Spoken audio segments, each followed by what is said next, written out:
nerds? Hello, hello, hello. Hello and happy Saturday. Happy Saturday. How's everyone doing? Welcome, welcome. Hello, Geek and Gale. We got Incredible and Goob. Let's go. Hello. How's it going? Thank you for that fart, Incredible, by the way. Yeah. Goop, hope you had a fantastic day yesterday, releasing Vibe Clicker on Itch. Very excited. I need to go drop a comment on there. Yeah. But yeah, it's pretty impressive what you were able to achieve in such little time with Vibe Clicker. Definitely inspiring. So, very nice. Nerve-wracking, but I did it. Nah, Yes. You owned it. You owned it. That's the important. Vibe Clicker. UN, hello. Welcome. Itch. For anyone that doesn't know, Goob just released his game on Itch. Anyone that wants to check it out, you can go right there. Clicker game, where you can vibe and click and AI. You can have all the AI.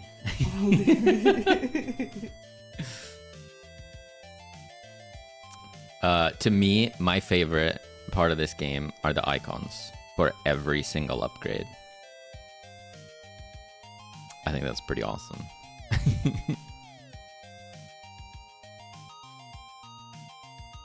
Good lore in there. Soon on Steam too. Yeah. Actually, you can wishlist it now, right? Zoe.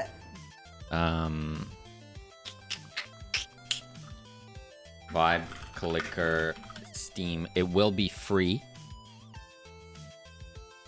I already wishlisted it. Yeah, right?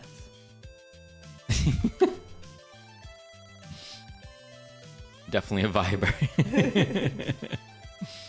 How's it going, Kyon? Yeah, looking forward to it. Do you know if you're going to have achievements, Goob? Were you able to set that up? Or nah?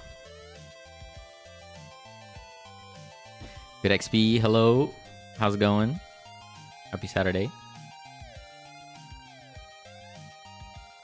I'm going to make a 1.1 update for Steam with UX improvements and some new stuff in there. I have to figure out the achievements still, but can't be hard.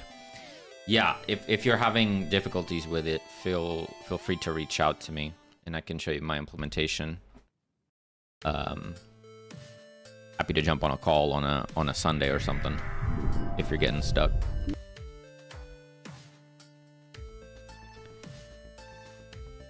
But yeah, it shouldn't be too hard.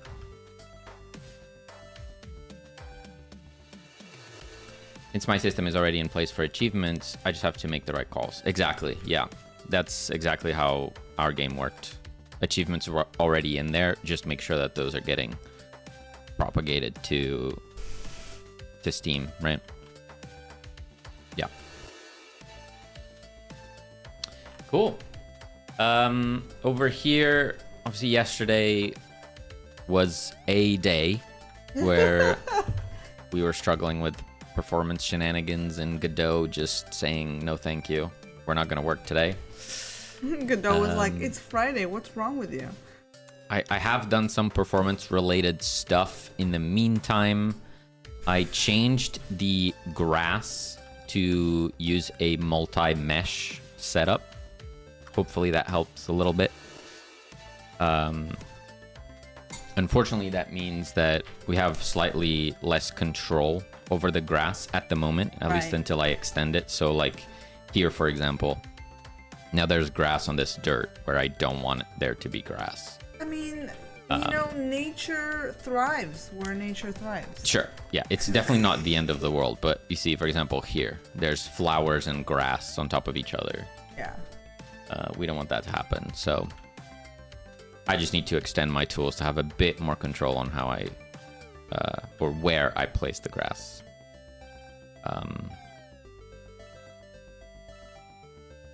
Not sure what's happening here. There's grass in the lake as well. So do need to fix that also. There's grass in the lake. Yeah, I do. I think maybe in the lake is a little much. It's too much? Yeah, okay. It's the end of the world as we know it, and the grass is fine. Yeah, we... Hello. Looking to purchase a villa in a small society to live my dream of an eco-society. At. What? All right. Do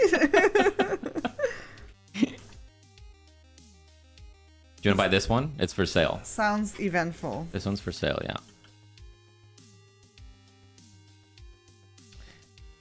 These Saturdays, it's officially summer holiday. My son graduated from elementary yesterday. Nice. Oh, that's so cute. Congrats. Well Are you guys celebrating? Uno. Doing anything over the weekend? It's a fancy mansion. Oh, this is just the start. Yeah. I mean, actually, look at this. I'm hoping to do something like this for the outside entrance area of it anyway. Minus the heads. Maybe. There might be heads. There may or may not be heads. We will see about that. It would definitely be a Doc thing to do. To just have busts of his face just everywhere. But yeah, like Celine was saying yesterday, probably the flowers will not be that colorful. They'll be mostly dead. Yeah. Mostly. Splashes of color is fine, right? Yeah. But yeah. Or like they just won't be tidy, right? Like it has to. That's why. Yeah, like overgrown or something. Yeah. Sure. There will be little like wildflowers and stuff, but it's just kind of like out of control. Yeah. Yeah, that's gonna be exciting. Yeah. We did a farewell party. His teacher has also retired. Maybe we go watch a movie or something. Nice. Oh, that's cute. Yeah. Go do something fun like that. We were gonna go watch Jurassic World tomorrow, but as expected, we have been deterred. Yeah, reviews have not been so great, so maybe we won't spend that money. Oh my gosh. I could totally redraw this nicer because we had the resolution issue with our prototype, but I could do this as a little. Yeah, absolutely. Retain the little maca with the little maca head for the keys. Yeah. Game is looking gorgeous. Thank you. Oh, show them the lift. Secret lift. Oh yeah, check this out. Imagine VFX, steam, sparks. This light is on and there's lighting and it's crazy.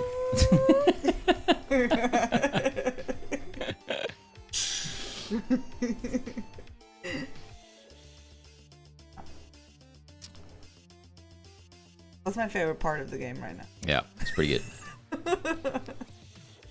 Yeah, we've dedicated quite a lot of time to the visuals. Unfortunately, we've been having some problems with performance, which I've been focusing on now. But it looks great. It looks great. That's what matters.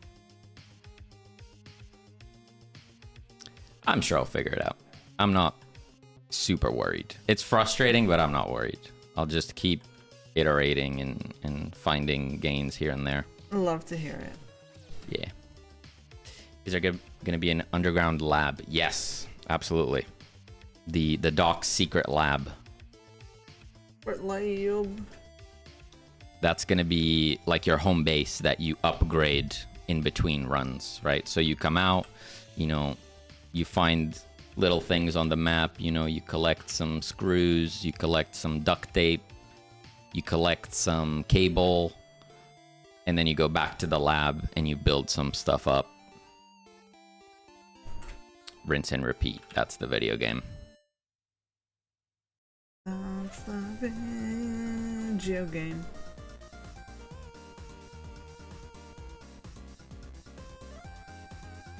We've been having some problems with performance. My 5-year-old brain instantly went, there's a little pill for that. Oh no. Not like this. It's funny you say that. I got an ad on TikTok this morning for that. So maybe they're trying to send me a message. What? It's pretty rough. It's pretty rough. The TikTok ads are unhinged.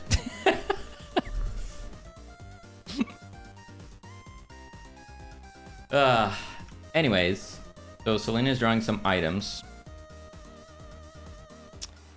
And I need to improve the secret elevator here.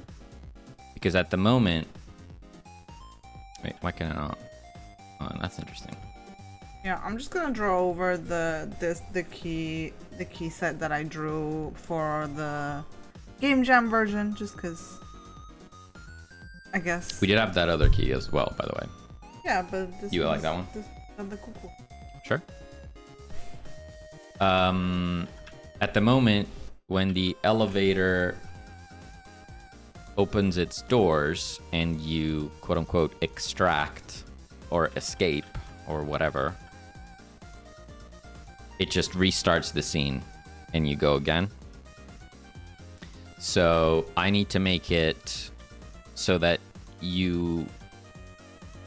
when you collide with the door area, the dock needs to actually run inside. And then the elevator goes down and then the round ends, right? So we need a little sequence to happen there. And also, if there are people with the dock, they should also go in the elevator if they can make it. So we need to figure that out as well.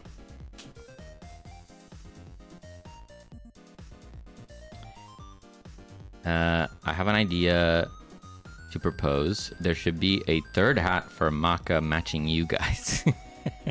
Unfortunately, Maka is a nudist.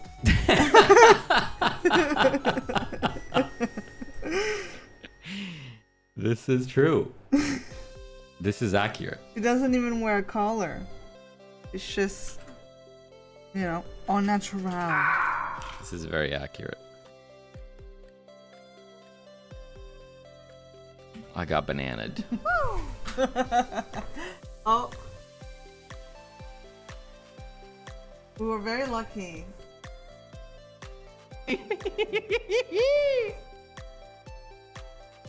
Which way does it go?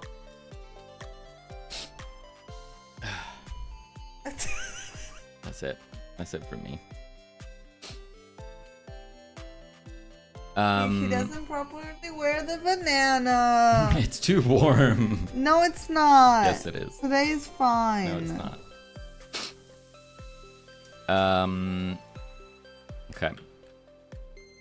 Why is this broken? Right, Goob? Not even trying to put the hat on right. Nope. Too tight. Nope.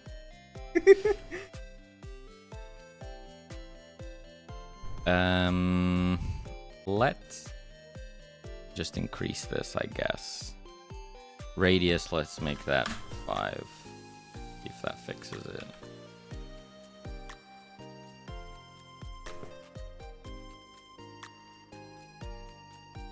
Technically, he's wearing it like a hat now, right? True. Goob knows what's up.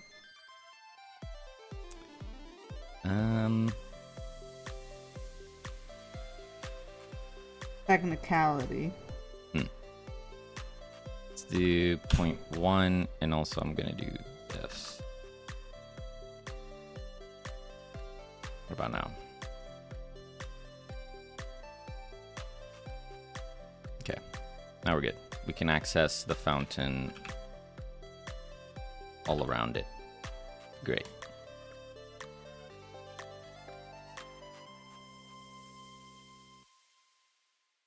I swear that in my quest to improve performance, I've made it worse. Really? Yeah. I mean, you can roll it all back, right? That's true. Very true.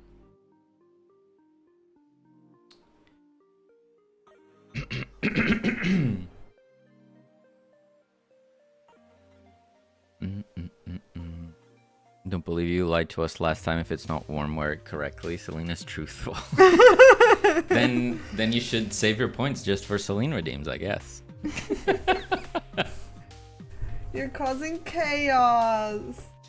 Because there's a second hole over his head. I must disagree. He's wearing it more like a visor than a hat. This is for airflow. Boo! Let's deal with it, you know? You have power over your points. I'm not the boss of you. Okay. So how am I going to do this? I guess we start with the player running into the elevator.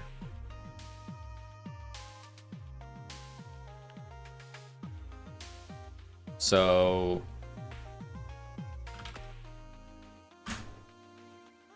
say we have the player. The player does not have a state machine. Maybe I want to convert that to a state machine at some point. That would probably be smart. So on physics process, it checks input direction and does stuff and things. So there would need to be a state where input is disregarded and the dock just goes towards a point in space. Kind of like we did with the survivors when they enter a safe house. It's gonna be the same thing, I suppose.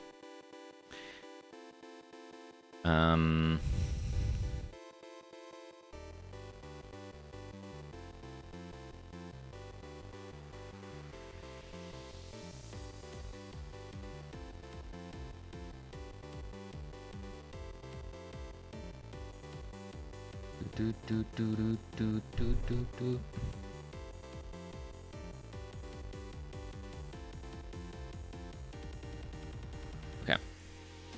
I'll get it working, and then I'll probably refactor it into a specific state. So here we would say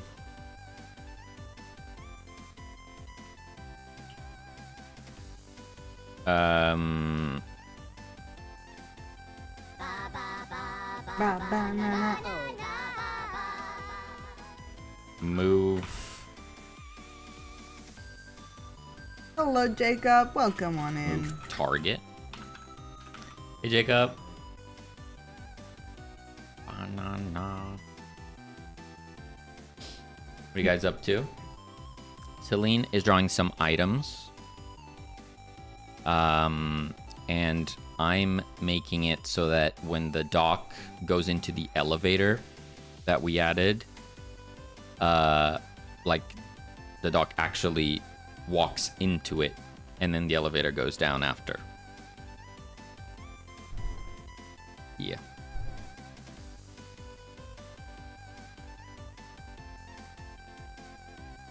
Yeah, I'm just redrawing the set of keys from our prototype. Just higher res so that we can use it here. Okay, so we can say if there's a move target,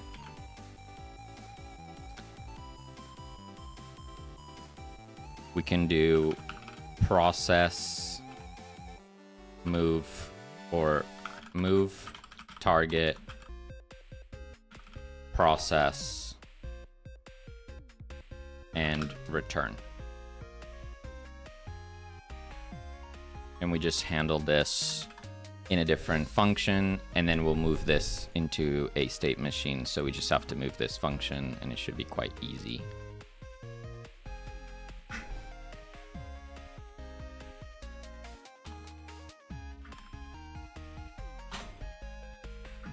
And this needs delta, I think.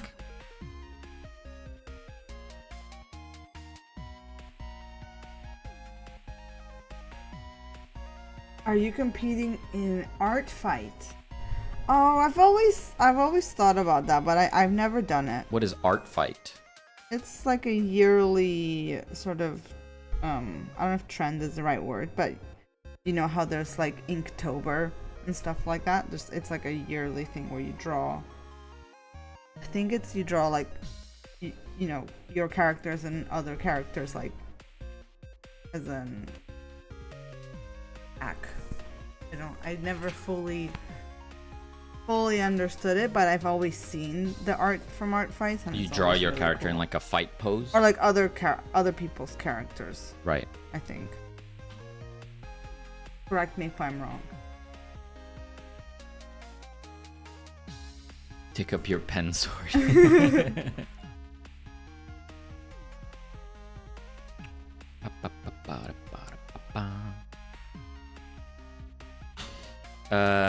Let's do var direction equals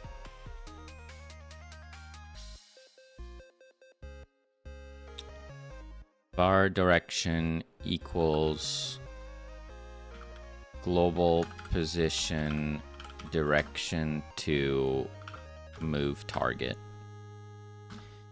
Then velocity equals direction times what's our speed? Where do we get our speed from? We get speed every frame. Okay, I need to change this. I'm not supposed to be doing that anymore. That's illegal.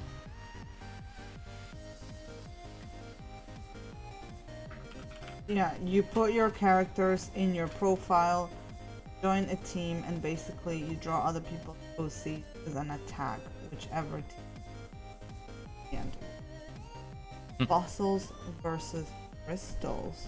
Ooh. Interesting. Team fossils.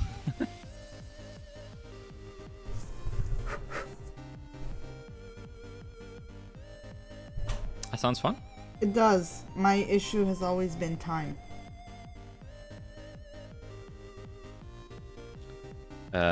Move and slide. Do we want to do move and slide? Because if we're in this mode, we should disregard collisions.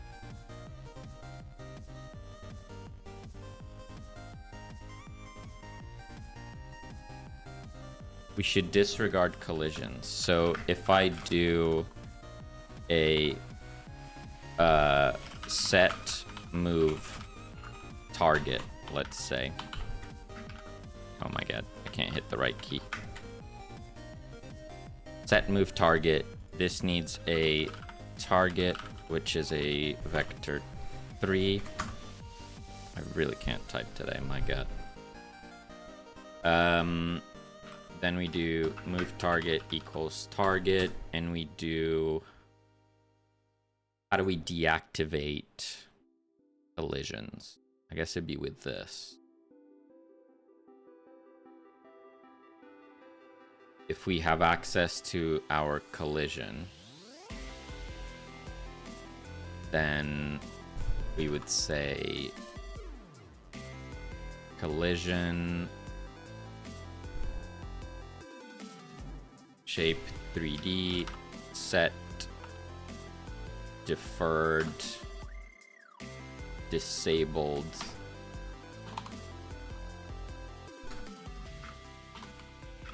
true. So now it should no longer collide with stuff.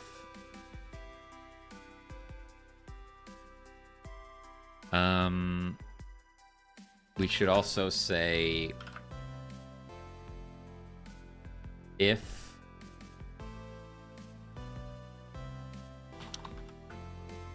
say distance float Banana. equals global position distance to move target. Jeff, hello, welcome. Hey, Jeff. Thank you for the fart. Very much appreciated. Banana heads are taking over game dev. They really are, huh? How's it going? If distance is less than 0.1, then let's say we've reached our target. So we'll say move target equals null.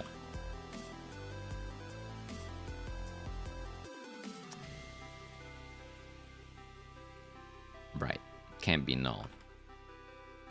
Well, let's say vector 3, 0. And we'll say 0 means move target is not real.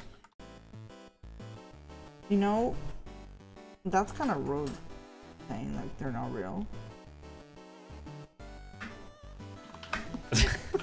Sorry.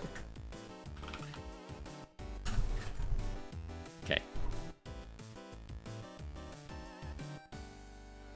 Okay. Cool. The insanity of the 4th of July is over. Thank the good Lord. Yeah, was it crazy? Like fireworks or just partying?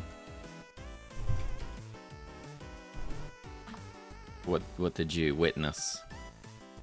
What did you witness? All of it. Okay, so we have our extraction point here, which says reload current scene on body entered. So we need to change that.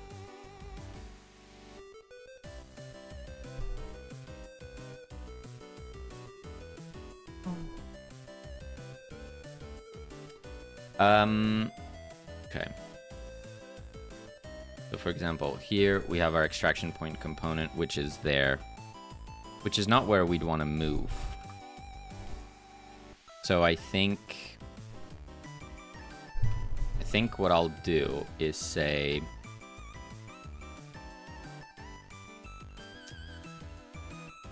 let's have an export var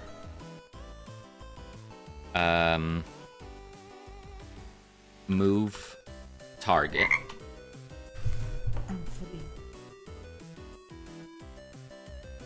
This is going to be a marker 3D.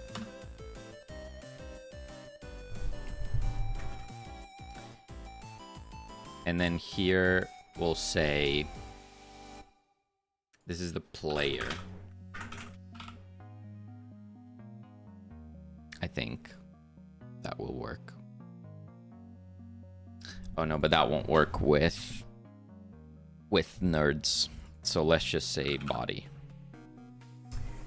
In my beach city, a tourist destination, you can only do fireworks on the beach, and there is one main beach access. It was over a 7-mile pile up on the road out of town after the fireworks ended. Oh my god. And it lasts for over 3 hours. I had to squeeze my way through to get home from work. I live half a block away. Ugh.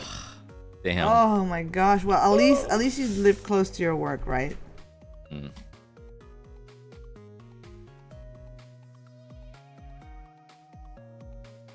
So let's say if body is player. Yeah, it's great. Nice. And move target. Body dot. What's happening? Why? Body. We know that body is player, right? No? Okay. What if you don't know? It doesn't like it.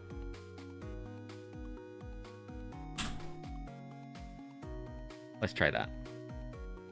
And let's do that. So in here, we would create a marker 3D, and we put it in the center of the elevator. And then here we pass it in there. Okay. Jeff, thank you so much for the fart. Enjoy your video games. Yeah, thanks for the lurk. What's everyone been playing? What's the video game of choice?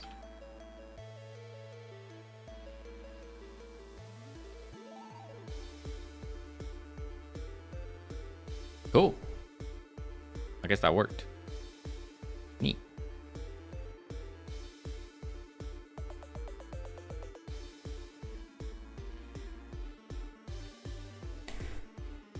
Always good when it works. Easy. Yeah? Nice. Oh, I can still move. Oh. Is that illegal? Oh my god, no! It's fine, it's fine. I haven't dealt with that yet. Sir. Smite, Minecraft, No Man's Sky, and some Fortnite, but I super suck at Fortnite. Yeah, same. Fortnite is a difficult video game. Zombie dig mode. How's it going, Gavino? Feature for sure. Smite. Are you playing Smite 2? How's that going? I haven't tried Smite 2 yet.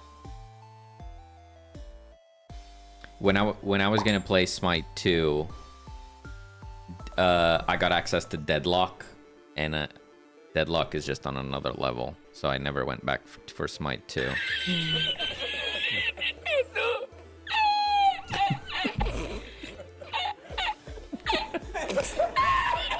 How's it going, Krishna? Hello, and thank Hello. you for the follow. I've been playing a bit of Kingdoms of Amalur, the updated version, and they released an expansion for it recently too. Kingdoms of Amalur. That name is familiar, but I don't know what that is. Like an RPG? Perhaps? Yes. Oh, wowzers! What was that? 8-bit. Hello. Hello and welcome. How's it going? Welcome to Saturday stream. Hello, hello. Thank you for that fart, Jeepin. David, hello. Tell us. Hello, hello, welcome. We're doing pretty good. Jeepin, hello.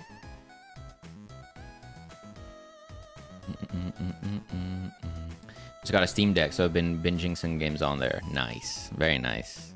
I tried to peek yesterday. It's hard. Is that the one with the cute characters trying to scale the mountain? It looks really good. It totally popped off that game, didn't it? Tellus, hello. What were you up to, 8-bit? Are you working today? Or are you free?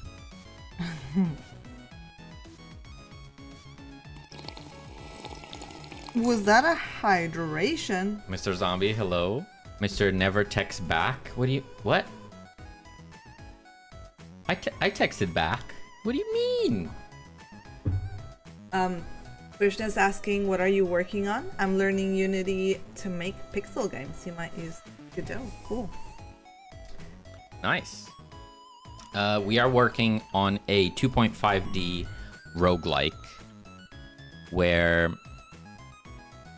the world has been plagued by a zombie virus, but you have the cure.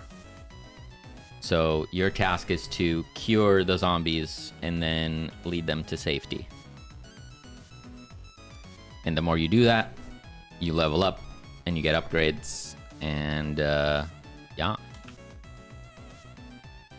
that's the game. Oh damn, you did.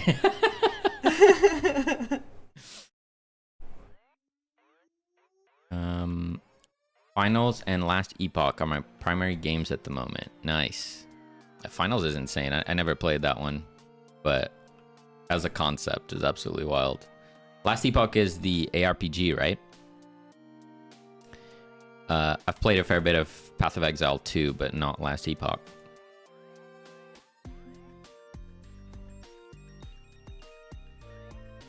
I've been playing Shadowverse Worlds Beyond, a card game that just came out recently.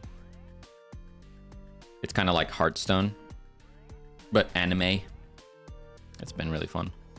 The last thing I've been playing was that game on the Switch, the Locomotive. Locomotive. I've not yet finished it, but it's pretty fun. Hydration. I hydrated. Actually, I'll take another sip. I thought I hydrated as well. Cheers. Recently finished a Twitch integration app for avatars. Nice. Started a tower defense game this week. Sadly, I worked today. Yeah. Well, I hope work goes well, and I hope your tower defense game is going good as well. Looking forward to checking it out when you're ready.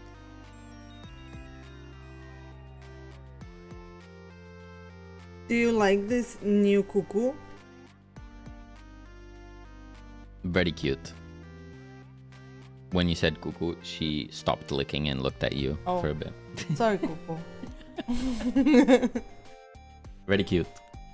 I have more pixels to work with now. Yeah. It was so low res. Looks good. Two Nerdy Nerds is mostly sound like an educational channel. I mean, we're just out here doing our thing. We're just showing our game dev. I guess, you can take away some stuff. Yeah.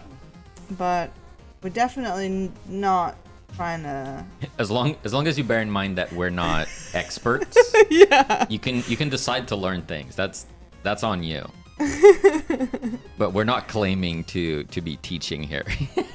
we do encourage co-working, like self teaching. We're hanging out. We're hanging out. We're sharing our experience. Exactly. Super Cat Cafe. I heard that game. So that was the last game that we made. Mm-hmm. And it's on the summer sale. It's super cheap right now. It's on sale right now. Is that it? Oh, you put it there. Oh. Our ARPG Last Epoch, built in Unity, by the way. Nice. Nerd senseis. Educational in the way that you learn how many types of farts are actually out there. I'm pretty sure our stream setup has every fart sound that exists on the internet. Or close to it. I'm sure there could be more. 99%. Trust me, I've looked.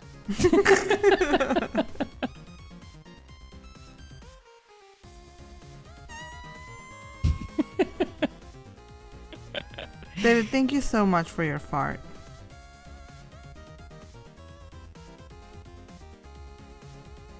Time to hop offline, get myself ready for work. Have a great rest of stream. Thank you so much, J-Bit. Thank you for coming in. Appreciate it. Again, looking forward to check out your tower defense game when you're ready. Thank you so much for the raid.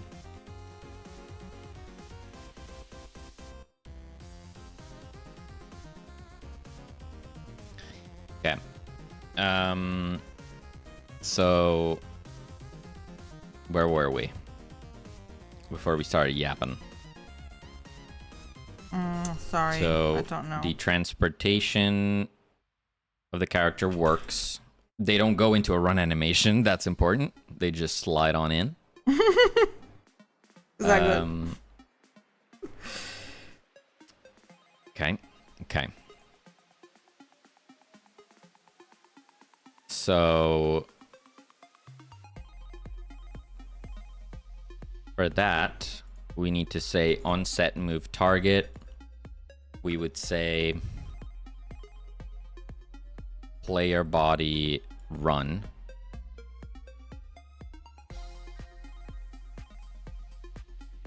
And we want to face direction. We can do that on process though, I suppose.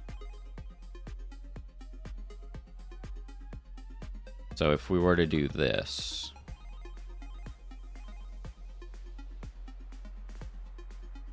would that work? We did this, but we said direction. This isn't adjusted for the camera though, which is a problem.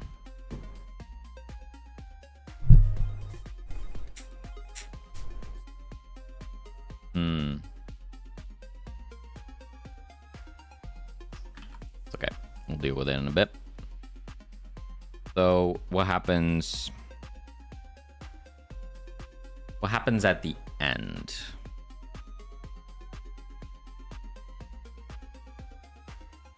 What happens at the end? You win. We've done no such thing, have we? What are you talking about? Oh, you spilled glitter all over yourself.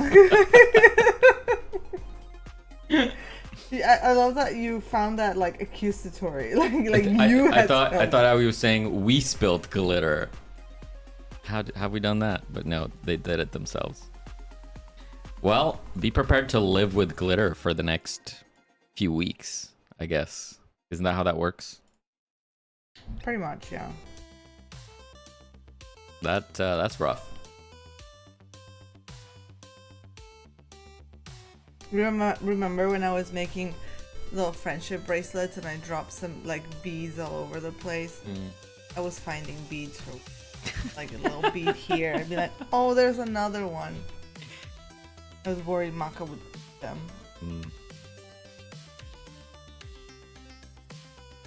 Okay. So once we reach the destination, so we're in the elevator, what happens now? The run ends, right? Yeah. The run ends.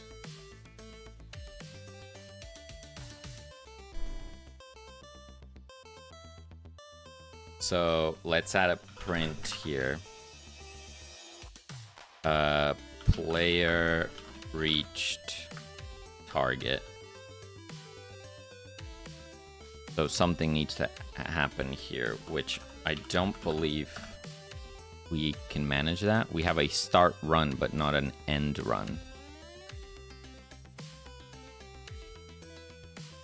So on end run, we need to emit that run ended emit.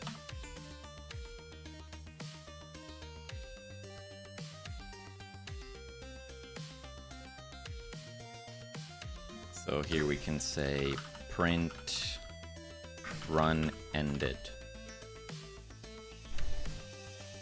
So here, Maka, don't even consider it. run or end run. Let's see if that works as expected.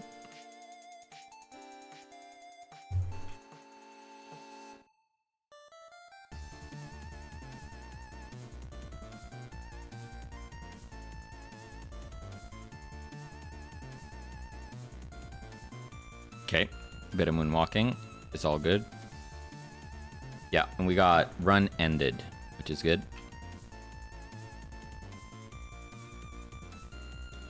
Okay.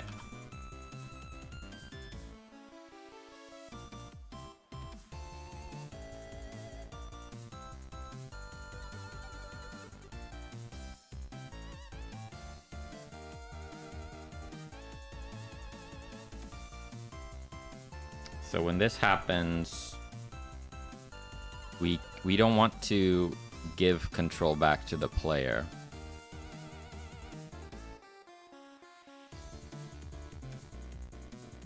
Oh, Maka, please take your seat.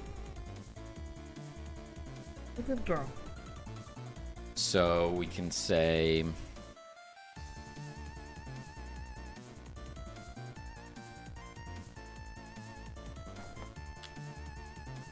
what can we say?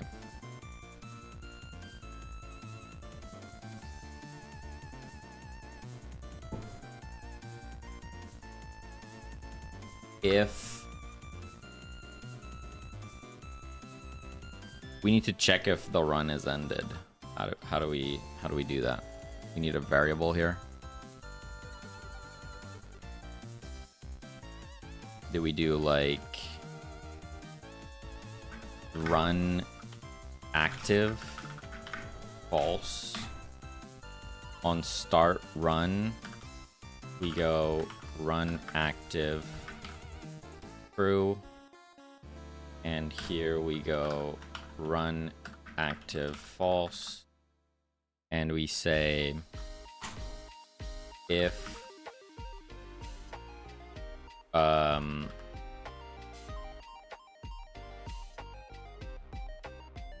run active if run is not active, don't physic process.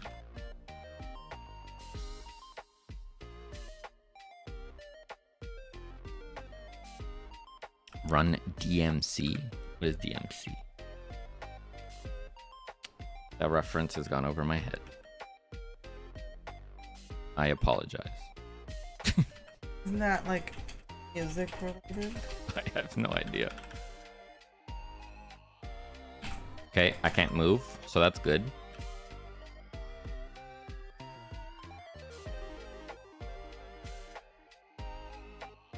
It's okay.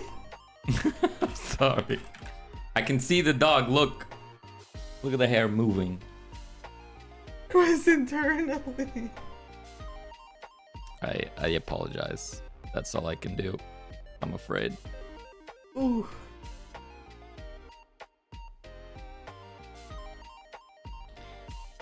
Can we do something like player body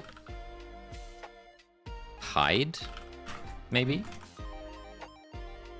So the player goes invisible?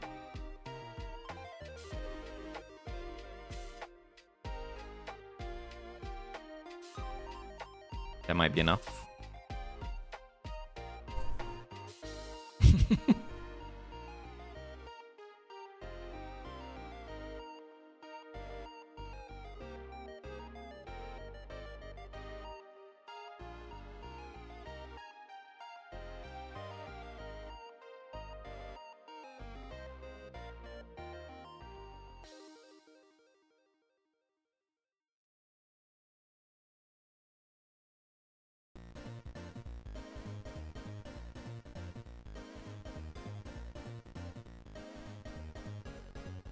Okay. Cool. So that does that.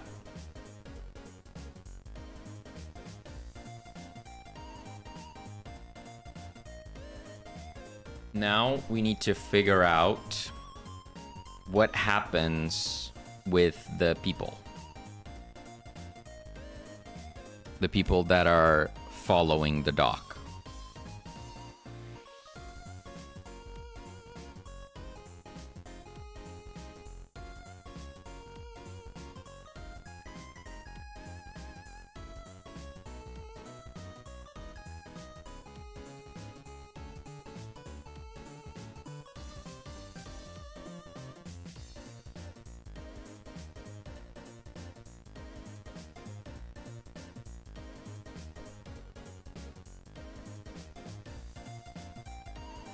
We could reuse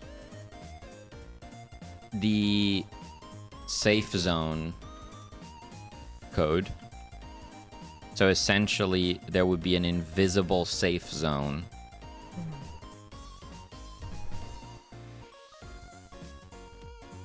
In front of the elevator.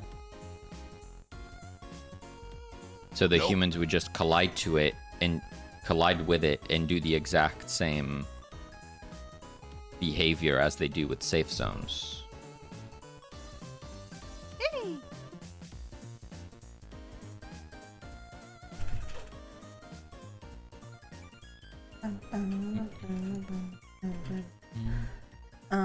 Okay, now I gotta draw cables, is that right? The power Yeah, power cable. Yeah. Power cable. Probably like coiled up with a... We want to do a what do you call it? A plug? Okay. Like a industrial looking plug.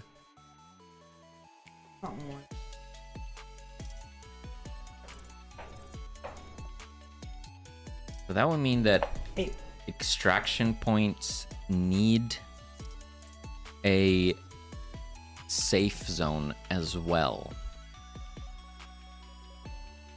That's crazy.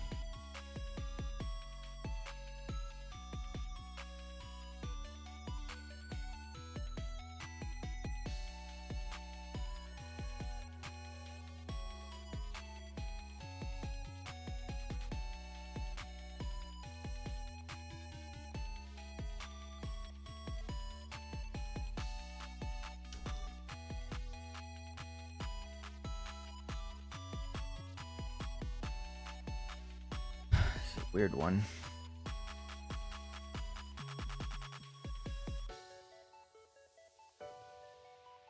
Say we added extraction zone, which I still need to rename as safe zone. So we have this situation.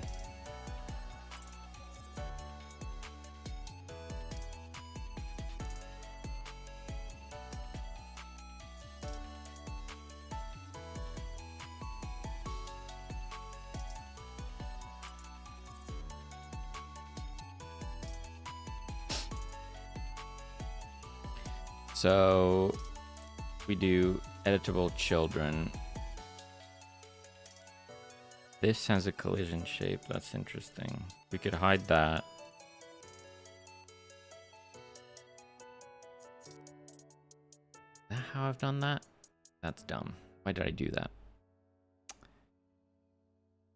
Let's make it unique. And we'll put this here, make it the same kind of size as this.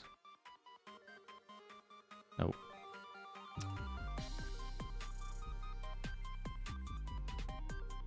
It's a secret, boy. Says the art style of that asset reminds me of like Borderlands 2. Don't starve together. Really cool. Thank you so much. I appreciate that.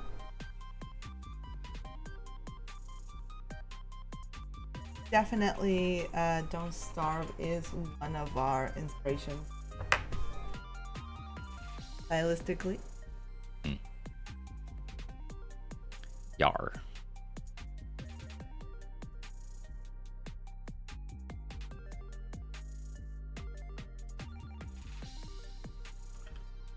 Okay. I think I found what I want to do. Fraction point.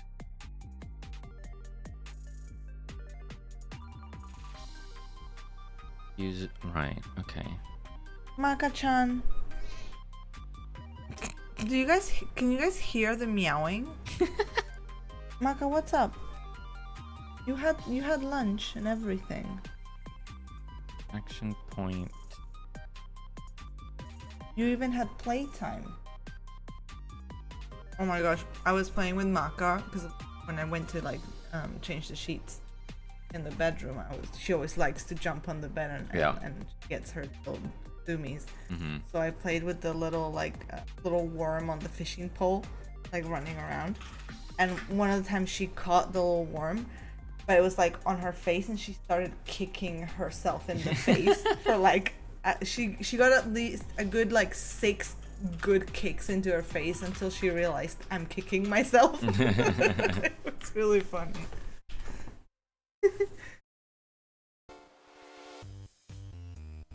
Can I show Maka for a moment? Sure.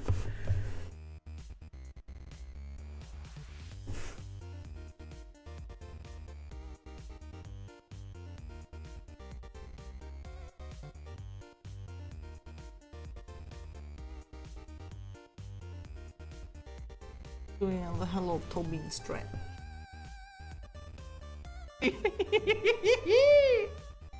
Oh. Okay. My monitor turned itself off. I heard a little sputter. Was that the OBS monitor? Yes.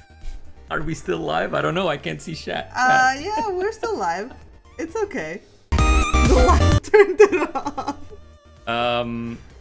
Oh, okay. Now you're. Oh, it's back. Okay, we're back.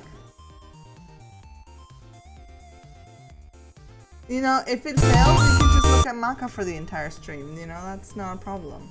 It died again. We're back again. Oh my god. Check the plug into the monitor. Power. I think because it's so obviously all the cables, the cable management situation was all set up when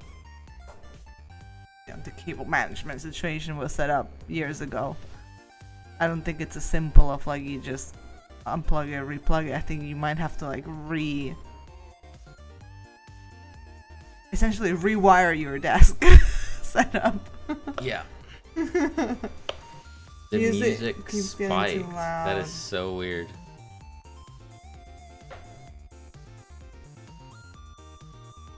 Why would the music change volume? What? We're experiencing some technical difficulties. Sorry about that. Yeah. I don't know. Both of my monitors have been acting up. It's not good. Is it good now? Are we stable? All good now? Whatever was unplugging, 2x the volume. Very sorry about that. Yeah. I think I'll end up maybe just buying all new cables and redoing everything. Because one of my monitors I also have going through a splitter so that I can use that monitor for my PC and my work laptop. So that might be causing issues as well. I don't know.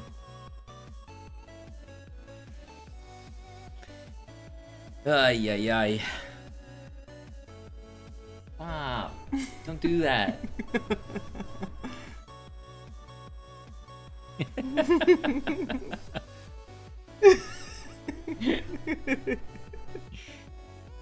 Alright, I just started headbanging harder to the awesome pixel music. Nice. Well, I'm just gonna have to hope that it doesn't happen again. What are words? Sorry. What I was trying to say is the video where you can see the cat right now, that's the iPad streaming to your PC as well. So yes, this is just the camera from the iPad. Oh, you got a good yawn.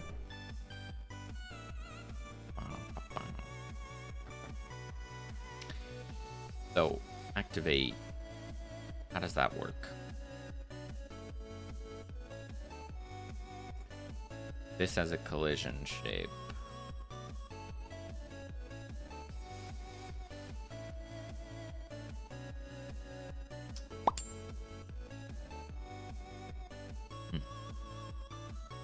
Thank you for the follow, Carlos.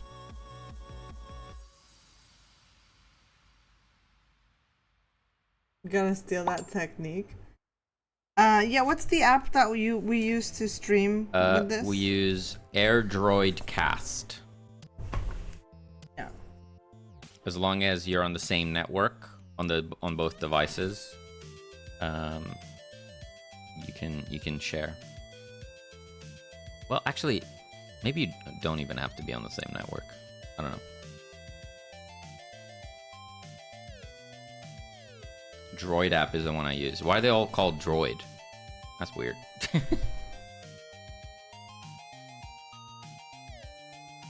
It's free on the same network, but I think you have to pay for the plugin. I see. Yeah. I mean, it works for what we want. The video quality isn't amazing, but I mean, you can see the current state just fine. Like, that looks great, But if Celine starts drawing a line kind of continuously fast, you'll see that it becomes a little choppy. Hey. Yeah, does the job.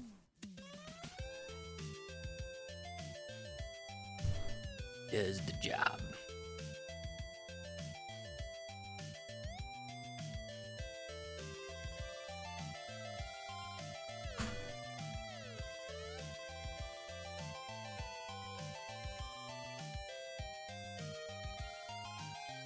What game are y'all working on?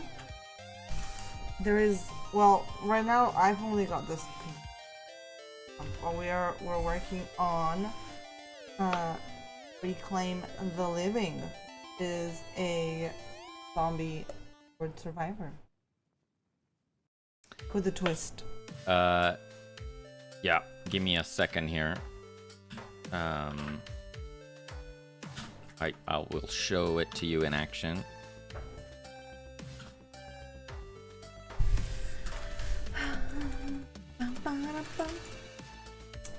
The fun part is that you're not hurting anyone. You're saving zombies. It's kind of like an extraction game. It is also an extraction shooter, yeah. Not really. But kind of. But not really. But kind of. But kind of. We will be getting hit with some ads. And we apologize. Feel free to grab yourself a snack, beverage.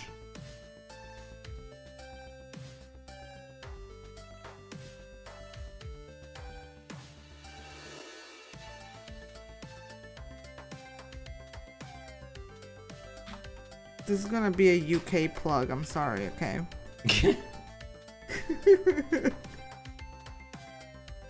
You sure about that? Is that like the least universal one? Look, there's some prongs in a thing, okay? That's true.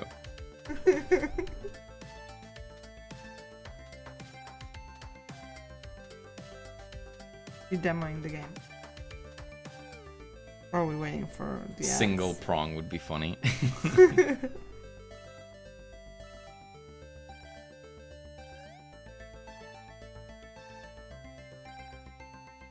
How did I mess that up so bad?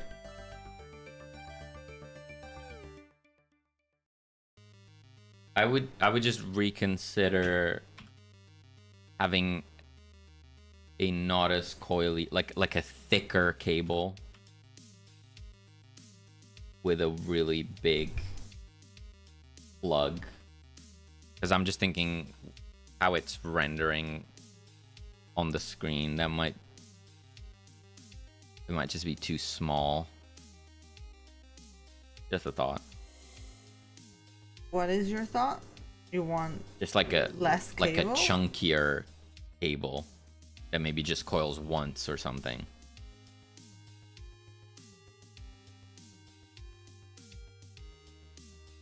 So it looks more heavy duty.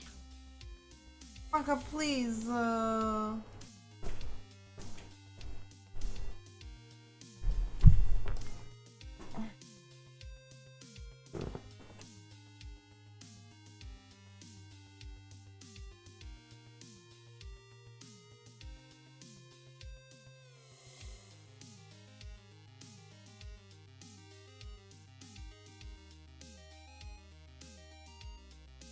Oh, it gave me a chest.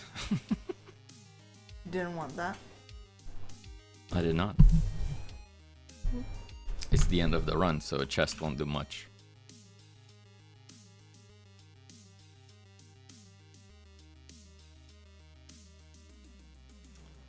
Are we out of ads? 28 seconds. No, looks like Seeger Boy is out of ads anyway. I was wondering why the heck that fountain had so many nodes. There's a lot going on in there, yeah. Secret fountain. Yeah, so our game is a roguelike where you, the doc, are tasked with using the cure you developed to turn the zombies back into humans, and then you lead them to safety. And when you do that, you are rewarded with XP, you level up, and then it's the classic upgrade selection roguelike thing, where you pick an upgrade to make yourself stronger. It could be things like movement speed, or it could change the cure in some way, make it more potent, or make it spread, things like that. Yeah. Then we also have a mechanic where at certain points in the game, the zombie virus mutates, and you get to pick how it mutates. So you get to pick an upgrade for the zombies. So for example, here I could pick zombie sprinters can now spawn. And it'll take a bit for that to happen, but I can cheat myself one in. Because you pick that mutation, now these special zombies can spawn, and they're like fast, sprinting zombies. Yeah. And then if you've reached the end of the run, or you're getting overwhelmed, you've lost a bunch of HP or something, you can go to the extraction point, call in the elevator. You have to wait for it to come up, and then you escape. And that's what we're working on right now, is making this animation look good.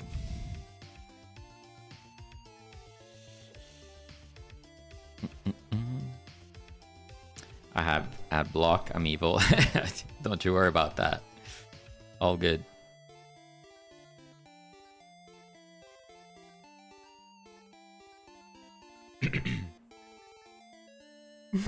Oh yeah, I do like that more. Yeah, I think that will read more clear. Agreed? Nice. Yes, sir.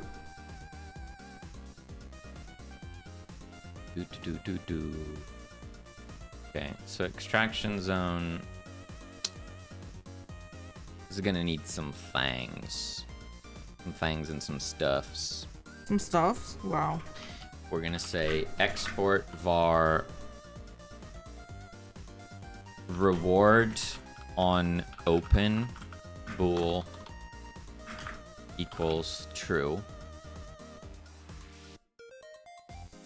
Export can level bool equals true.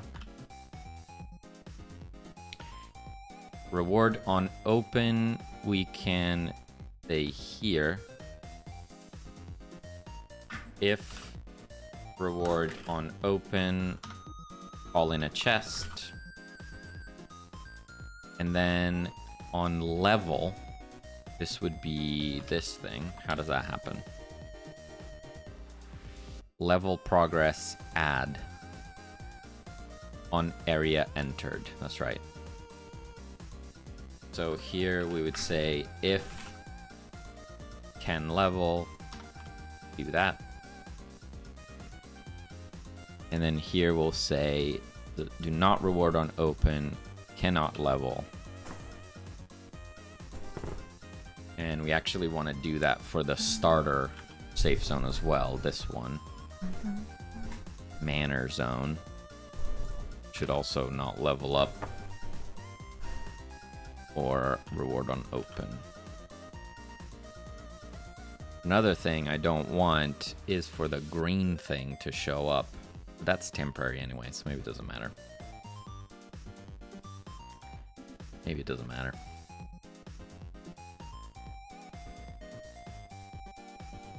This thing.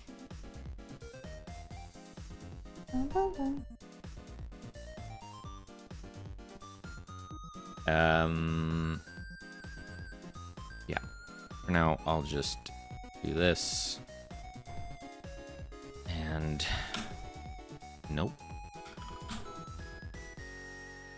Do something like that.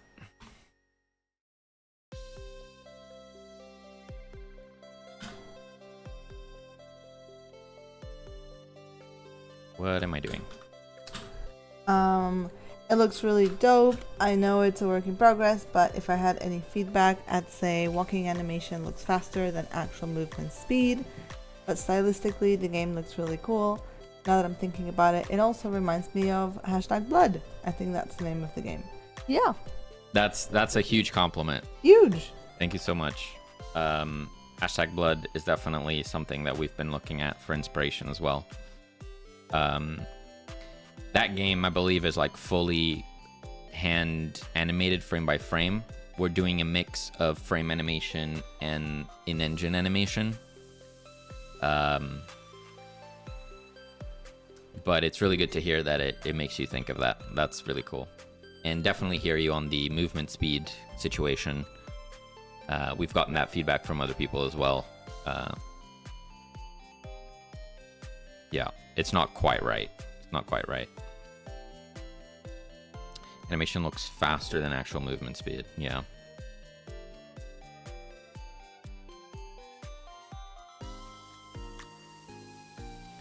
It's we initially made this game for a game jam. There's a whole other version of this game on itch, which you can check out if you want. If you go over here, you'll see a game called Dr. J. Ferret Reclaims the Living. That was the first iteration of this game. But yeah, there's a fine balance with the speeds. We can only make the player fast enough before it starts breaking the game. But at the same time, if the animation of the player feels like they're not running as fast as they can, then that also feels bad. Because you're pressing the directional key and you're like, go faster, damn it.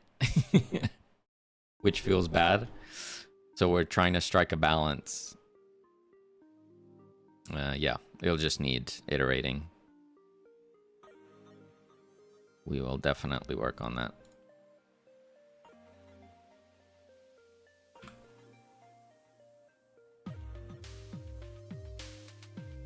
Whoa.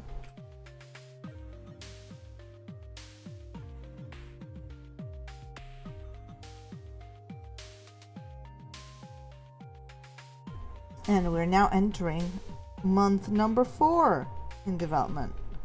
Yeah. Time flies. Yeah.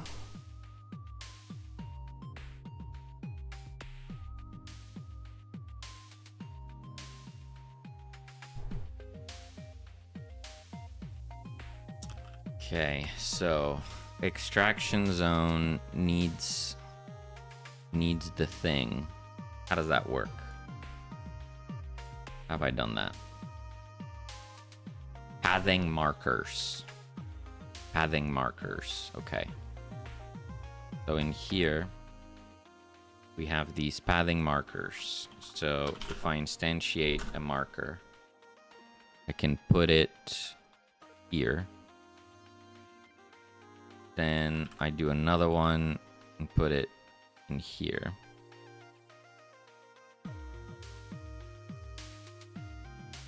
Now the survivors should run inside the elevator.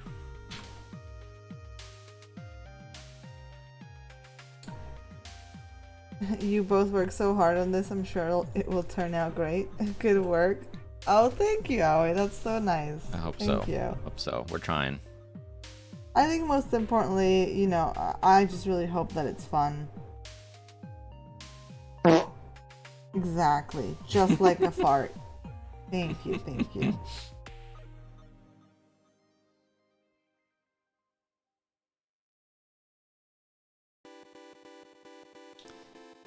Okay, so that worked great. However, if I restart and I do the exact same thing, but let's say,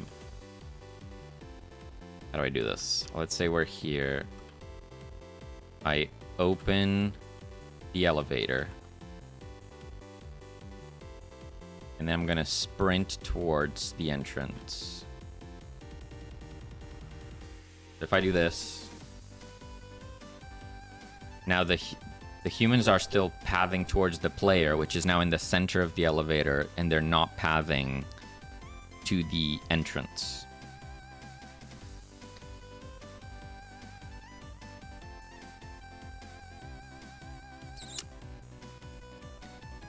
So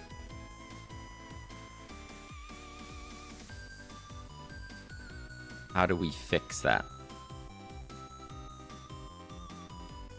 Like, if the player has entered the elevator, then they should be trying to path towards the entrance of the elevator instead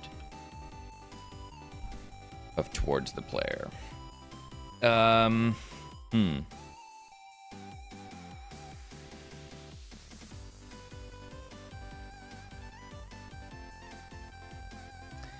Interesting one.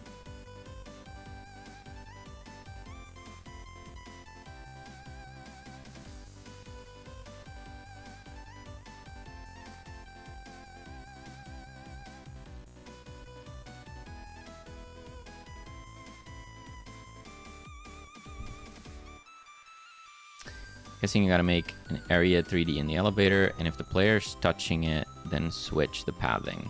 So we already have that part.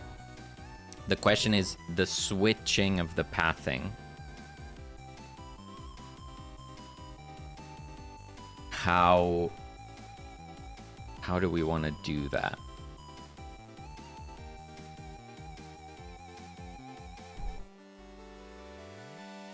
Because it's not even a moment in time. You could say, okay, there's a survivor chasing the player.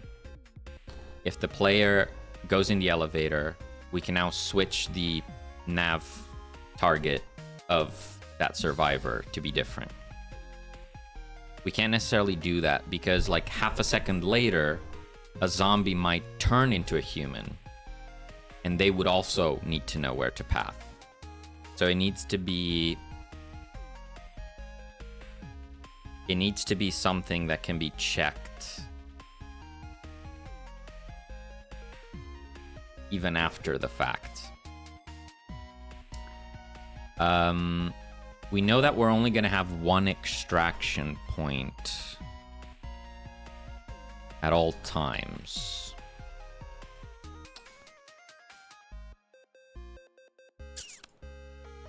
So we could extend our run manager to have some more information. We know if the run is active, we can have an extracting state. I guess defaults to false. And we can also have an extract target as a vector 3. Which can default to 0.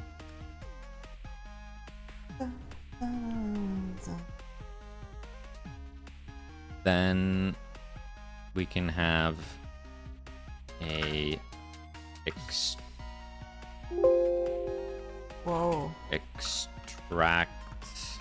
I don't know how I did that. Clicked some combination of keys. Extract start, and we'll need to say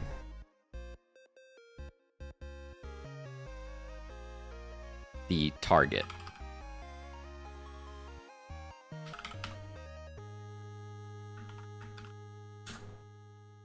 So this will set extracting to true and extract target to target.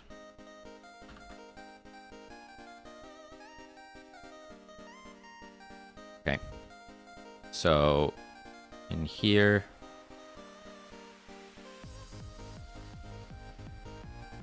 we set this stuff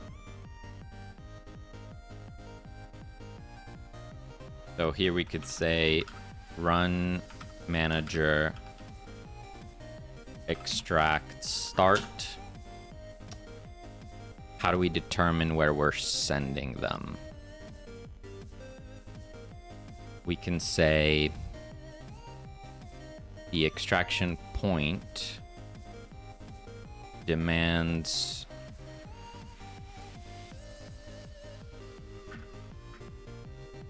an extract target.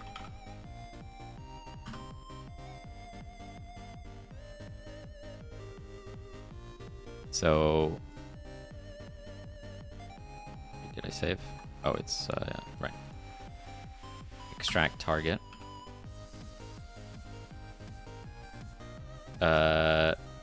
Dot global position. So now in here we have access to that, and we can give it, I guess for the sake of it, we can give it this, and that will work.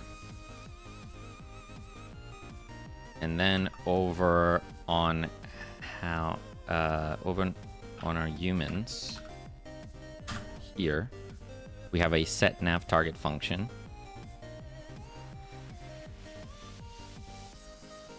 We can say if run manager extracting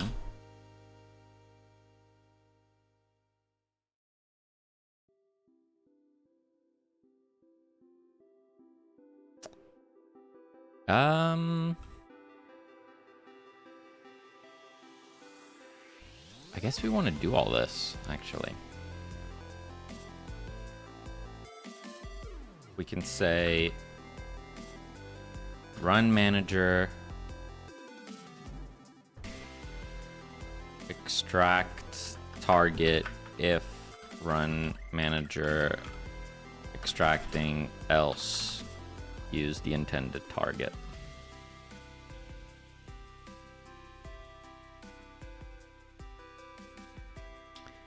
Okay, let's give that a go. So we're gonna do the same, spawn a bunch of humans. Activate.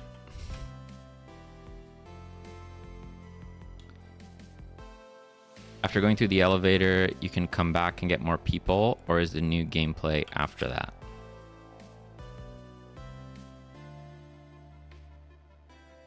Nice. I think that worked. Beautiful.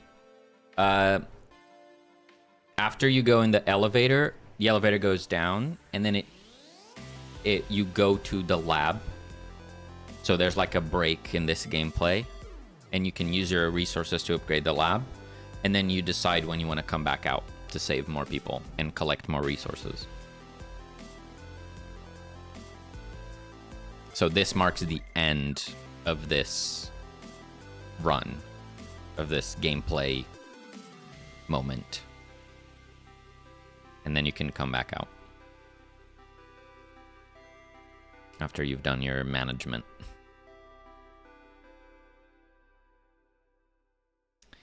I think that worked. Yeah. Nice.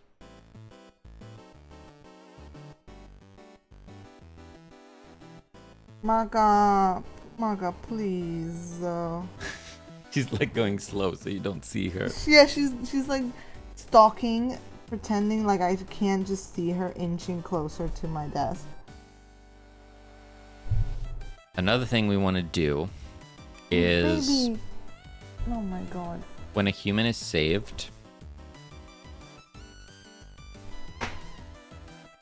When a human is saved...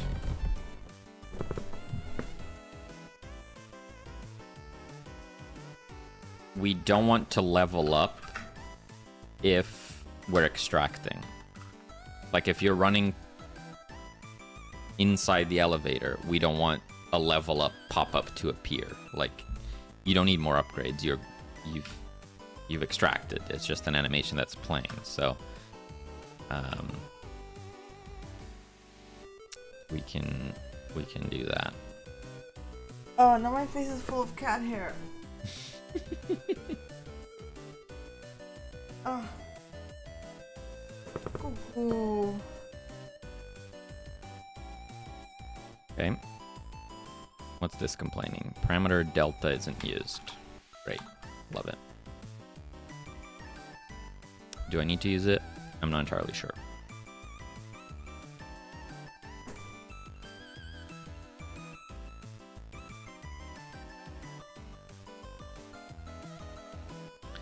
So, another thing that needs solving is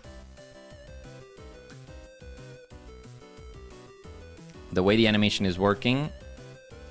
If I go in it from a straight direction, player runs in, great, looked good, right? However, if I go from the very edge,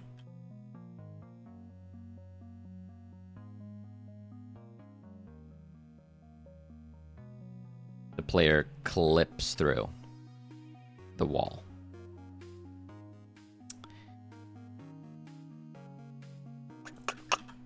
How do we want to fix that? The way we fixed that before is by using a set of points instead of just a point. So when a human gets saved, they get passed a set of coordinates to follow.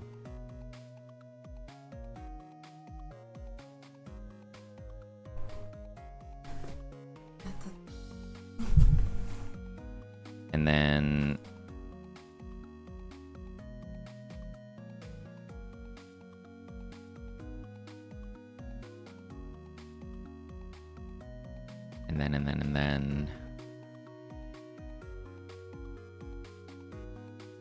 they follow each path. Or like they go to the first coordinate and then the next one. I probably want something like that. So when the player gets set a move target,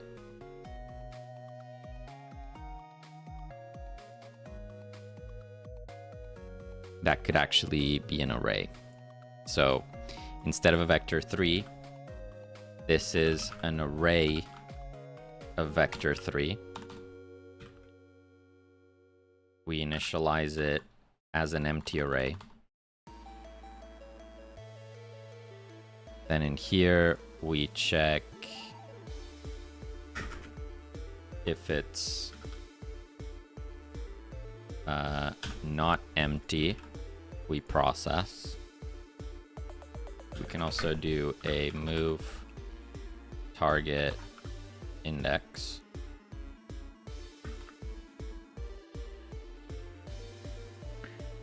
And in here on set move target, this will also be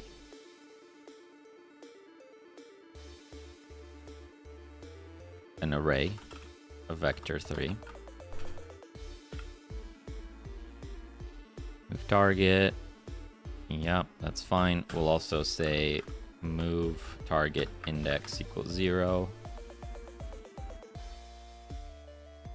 Then in here, we'll say target, which is a vector 3, equals move target index. Wow.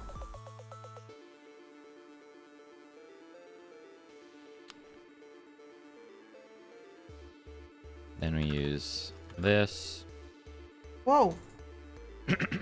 Maka, what's and wrong? Here we'll say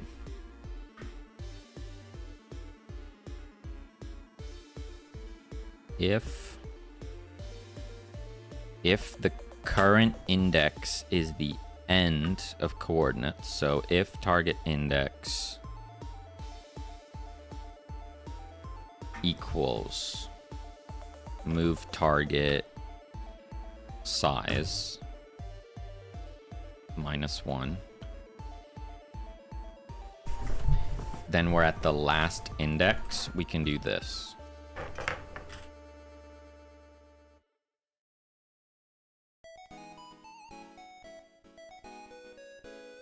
If we're not, then we say move target index plus equals 1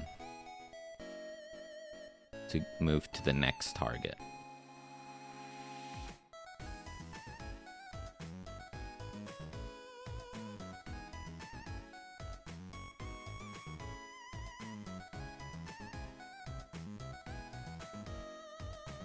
Okay.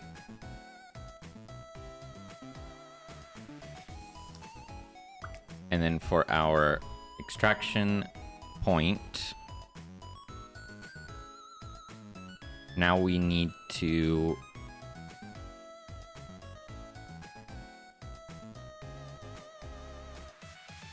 modify this. So now move target is no longer a marker 3D. It has to be an array of marker 3D. And then this becomes move target map func marker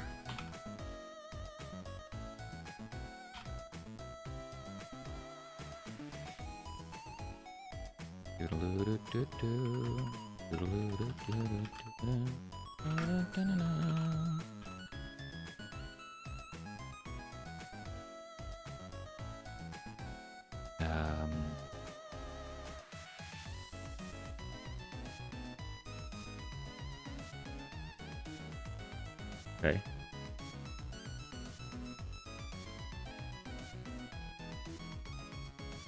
And then here we'll say 2 elements, number 1, number 2. Let's see if that works.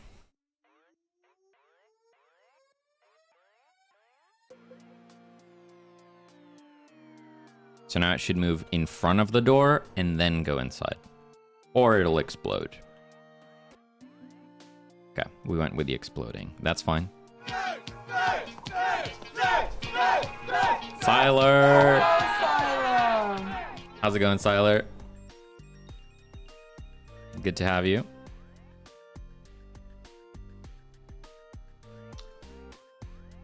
Did you figure out your terrain shenanigans? Did the tutorial help?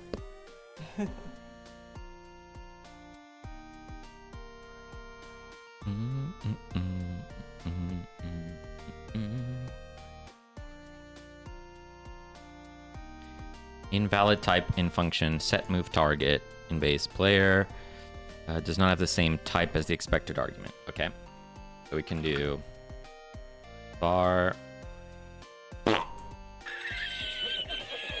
I like big farts and I cannot laugh. Oh my god! Sorry.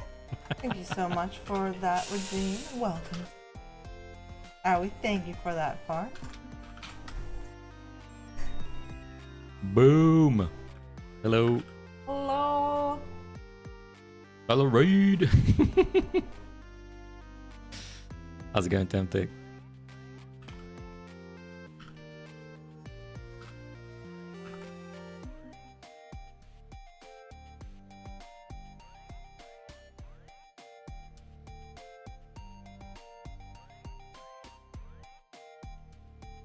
Very small. Hello. Hope you nerds had a great time over at Siler's.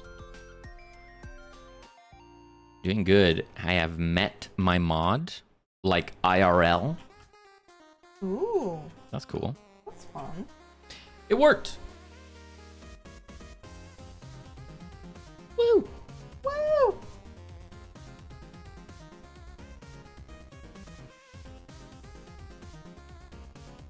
Got that landscape thing working. Nice. Nice. Yeah, we've been working on this animation of both the player and whatever survivors are with the player, they need to run into the elevator to end the run. So we were working on that. So now, if everything works correctly, they'll all just run in, no problem.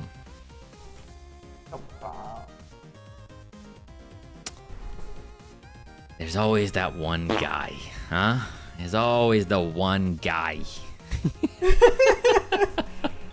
Dang it, definitely not Simon Pegg. Hey Ben, how's it going? Hi Ben, thank you for the fart. Appreciate it. Hope you enjoyed the 4th, the day of freedom, Ben. Enjoy the lurks, Howie. No problem. I met Linky once by pure coincidence because the plane he had to take was the one I arrived in, so we met at the gate. Really? That is insane. Oh, wow. That is insane. I just sat through loads of pre-roll ads and realized about 18 minutes into the ads that my sub had expired. Get wrecked.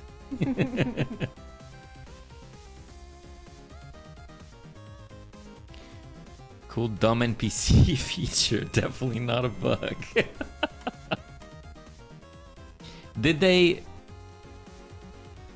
Here's the question. Did they decide not to go in? Or did it start closing before they were able to get in? That's the question.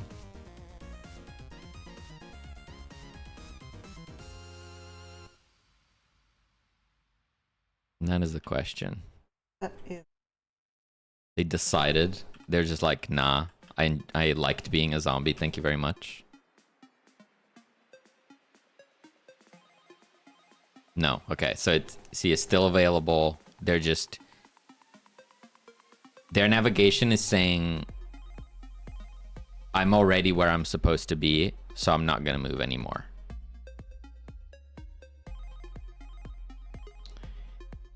Which is obviously problematic.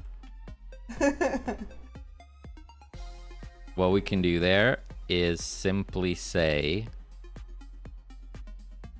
boom. Bada bing, bada boom. Just like that. Ew. Just like that. That should fix that. Very scientific fix right there. Guaranteed never to break again. Never. Okay, I need to save this. Photoshop. Or... Enjoy the food, Styler. Okay, that was a terrible test right there. The 4th was a quiet one. Limo's terrified, so he stayed in with the TV on loud. Oh yeah, because of all the fireworks. That makes sense. A lot of dogs are afraid of fireworks, right? They're just so loud. Their little ears are Yeah. more than ours. Do you think the 4th of July is the dog's worst day of the year? I think it's... I was gonna say New Year's, but I don't know if there's more I fireworks. think the 4th there's more fireworks. No. Fireworks? Sure hope it does. Not outside the US. That's true. That's true. So New Year's is worse. Except for American dogs. Dogs that are in America. They might not be American.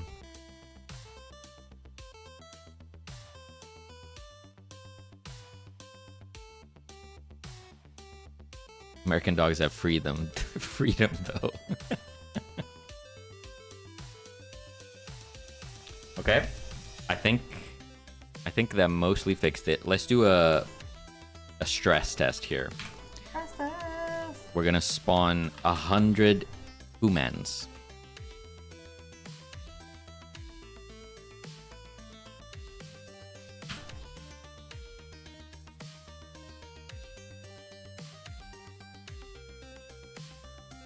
This is... And then We're all gonna somehow fit inside this elevator. FPS counter. There you go.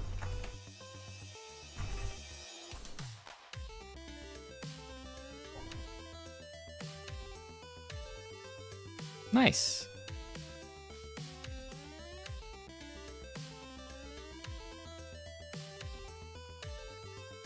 What's an MSPF?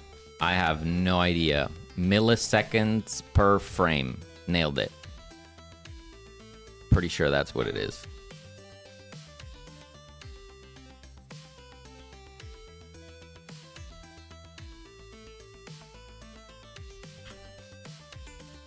What if there were 100 zombies? They're gonna be going at the player. Because the player is technically still there. So they'll still try to path towards... Interesting that they're pathing more in this direction. Or, right. So it's here, but the player is in a collider. So it's saying that they should path to this point, probably.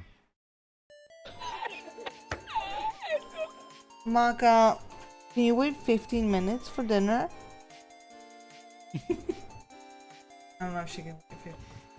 You're an acronym wizard.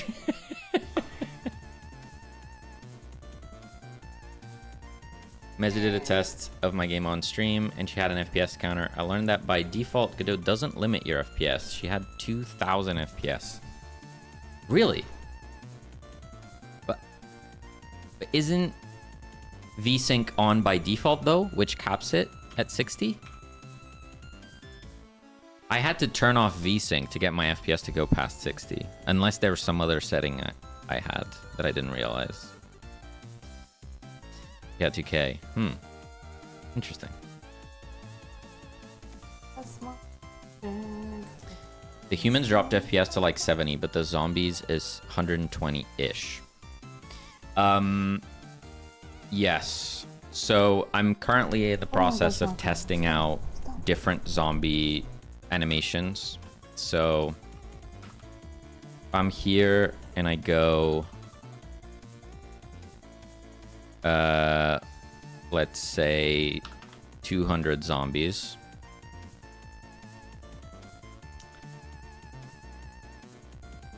FPS still drops way more than it should. But, okay, 200 zombies, and we're at 80 FPS.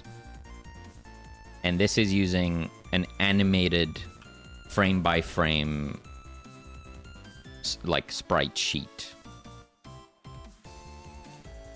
If I do 200 humans, they're using viewports and 2D scenes with a node per part. So a node for the eyes, a node for the hair, a node for the head, a node for an arm. Like, it's all broken into nodes.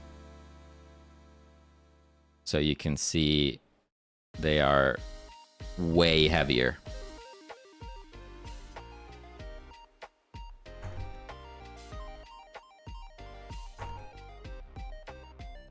They're also going absolutely bananas. I don't know what's happening in there. People heavier than zombies makes sense. They have one extra brain cell. You know, maybe that's what's tanking performance.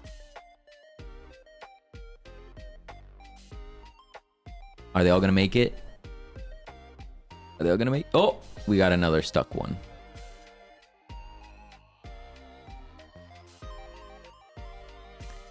Okay. My fix didn't work. But what if we did the same thing and then it's totally gonna work? Right? Think about it. Think about it. Got it. That's the power. Fixed.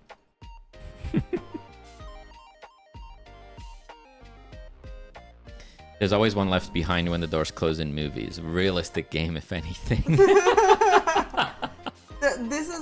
absolutely true. I concur with this opinion. Yeah, yeah. There should be some sort of timer as well. So right now, the elevator stays open for, I think it's like 5 or 10 seconds. Let me see.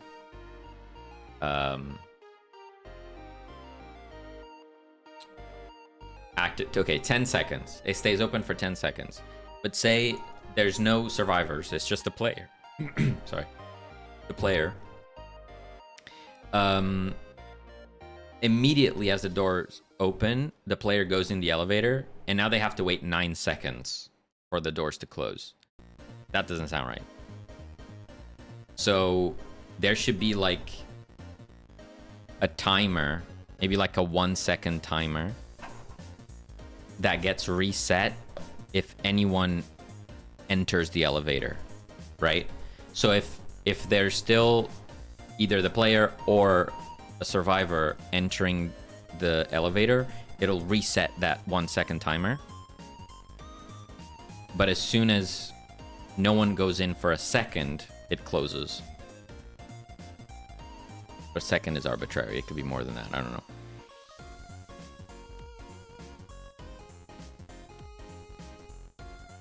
That way, if you had 1,000 survivors following you, they can still all go in.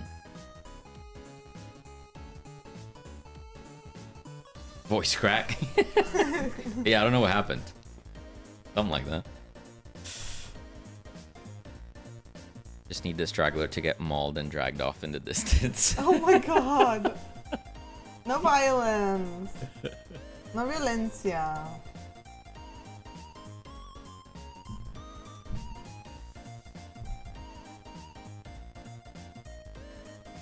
Got to go. No worries. Have a good one. So we can say active duration. Decode those acronyms. So we got to go, away from keyboard, see you later. Nice. I don't know if is that an acronym? Lead speak doesn't count.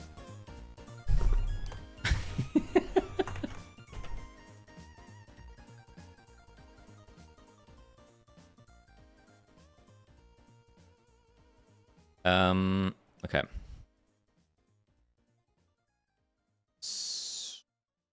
So you have access to the safe zone. Does the safe zone say when a human interacts with it? It does not, but we could do that. So we can say signal human entered.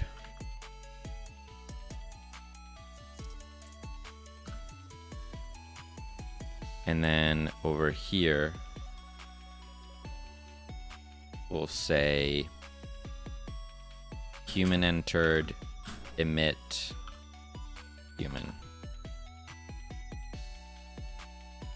So in here, let's set it to like 3 seconds. Well, that's problematic though, isn't it?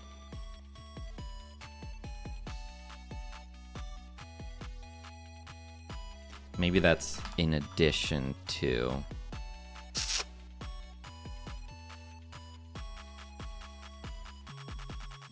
Okay, we'll keep this the same.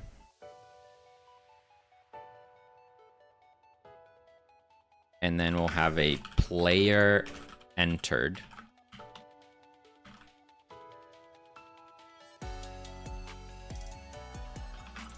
I did a thing. I did a thing. Yeah? Yeah. Well, uploaded all those bits. So say player entered equals true.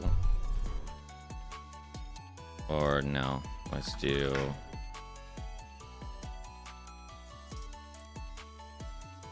player entered.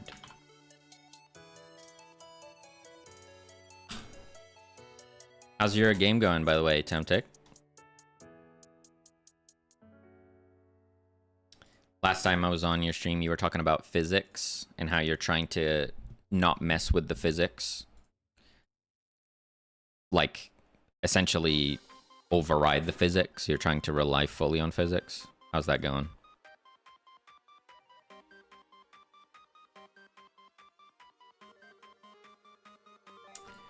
Player entered true. I'll do this. So once that happens, we're gonna say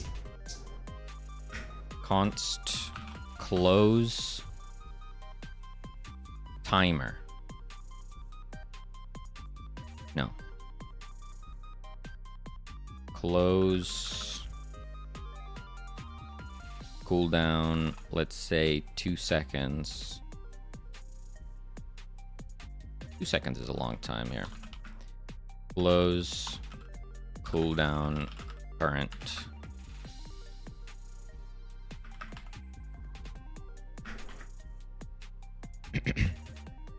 I went to use Jolt Physics and put the processing speed to 120 FPS. This makes the game run so smooth. It doesn't even glitch through the flippers anymore. Nice. Performance-wise, I barely felt a hit. That's awesome, yeah. Yeah, right, because if it isn't high enough, it might not detect that it hit the flippers, right? Because the flippers are moving pretty fast. The ball is moving pretty fast. So they might just phase through each other. I can see that needing some extra juice.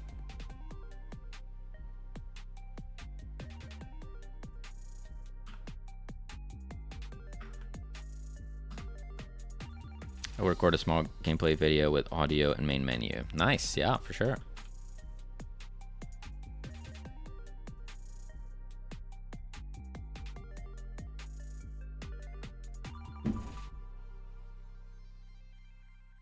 Even got a small logo and 2 fonts, one for digits and one for normal text. Nice.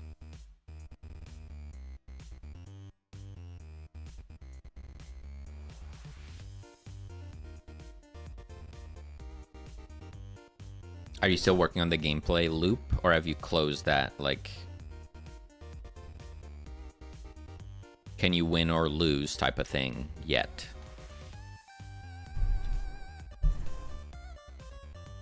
What am I gonna do with you, Google? So we have player entered, which starts this cooldown. But then we need to say safe zone. We're gonna say if safe zone dot human entered connect on human entered. Google. And then we'll say on human entered, this will reset the timer. Then in here, we'll say if close, or essentially this. If the close cooldown is above 0, we move it towards 0. And if it reaches 0, we deactivate the extraction point. Here we'll say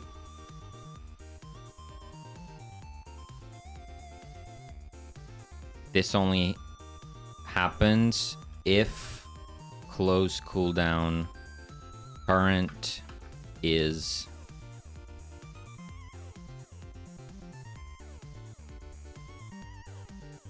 0. That means it would get deactivated twice.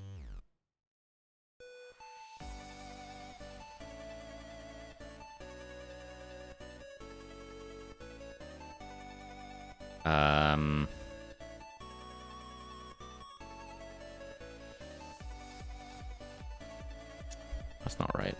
Is that right? points. It's fine as long as I can just do it. If not active, return, and that's fine. Okay. You can win or lose from when I published the first Steam build, actually. Not win-win, just level up, causing you to need more points. Yeah. Yeah, I think that's fine. I would consider that the gameplay loop. So you can either move the point requirement up or fail to meet the point requirement and lose. Nice.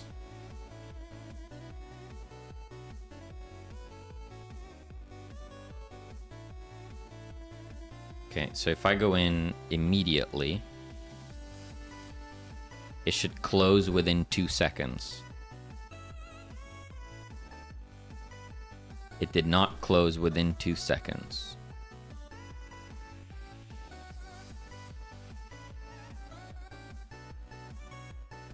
Did I call my method? I did not. Hello. Classic. How's it going? I think it's going pretty good. Thank Hello. you. Happy Saturday.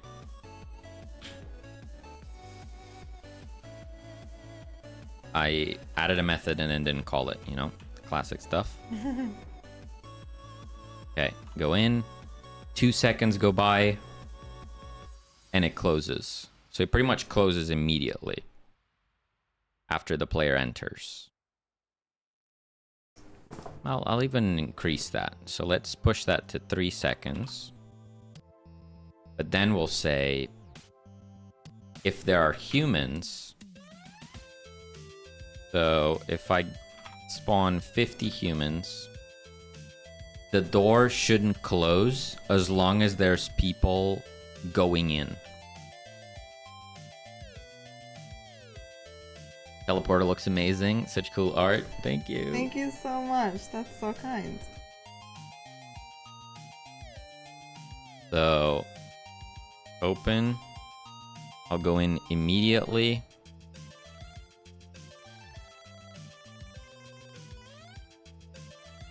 And it stays open until they're all inside, and then it closes. Nice!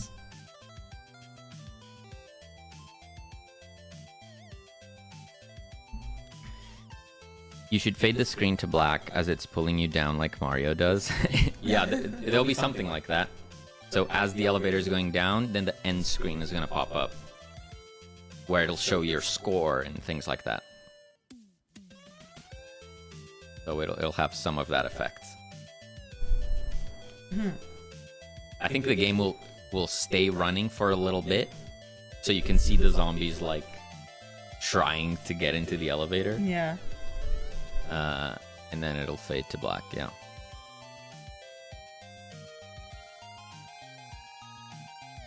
Gonna make the welcome. Nice. We could just pop that in there. This is, I think, for all the other bits, I need to figure out how I'm gonna make it sizes perfect. Right. I think I might want to just do a plane in Blender. Texture the plane. Similar to how I made the lid for the bin, the dumpster. Right. Size them. Yeah, gotcha. Yeah.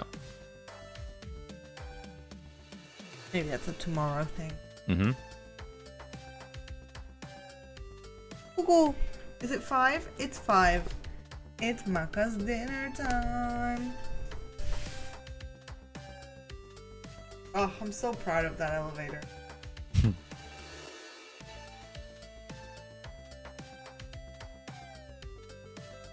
Nice. I think that's working. Yes, Maka, it's your dinner. I shall be red. Cat is yelling.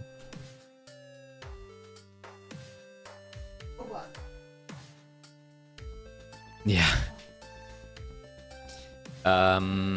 Okay. So let's take out some of these prints. Well,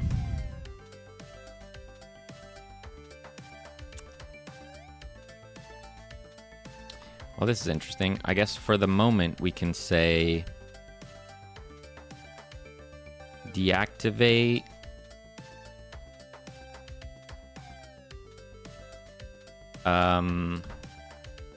await animation player finished animation, then if player entered when it's finished animating down, then we reload the scene for now while we don't have an end screen. If there is no animation player,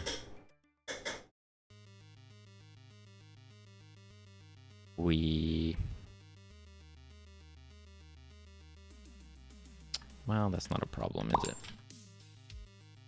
We'll just do that. Thank you for the follow, Kraken.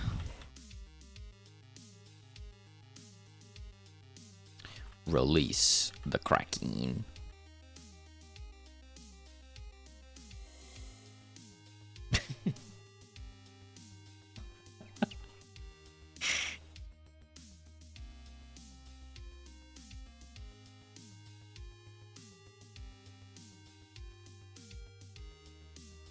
So when it finishes, it restarts the run while we don't have an end screen.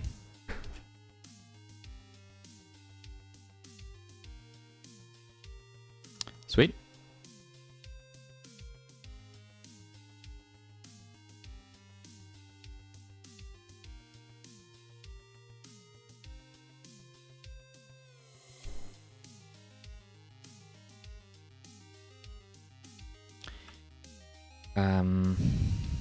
Let's commit. Added extraction animation for doc and survivors. I'm back. Welcome back. Cool. Next up, I think we got some items that we can put in here. Yeah.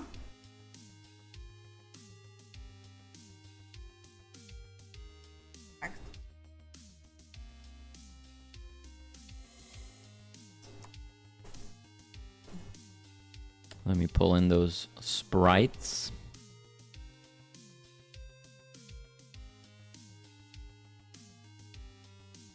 So what do we got? Loot, shears, keys, and cable.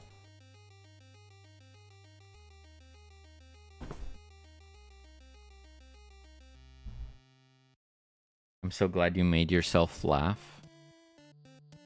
Was that me? Yeah. Did I say something? That was there when I got here. What? What do you mean? I missed it. Sorry. Oh, the Kraken joke. I thought it was funny. It was fine. Oh, we got hit by the ads. Hello, Raiders. Aki, welcome. How's it going? Arcade closed. The nerds are here. Hopefully you guys missed the ads. It would be really awesome if you guys missed the ads. I hope so, because that would be really, really sad if you came here and boom, ads. You know, like type 1 if you're free from ads.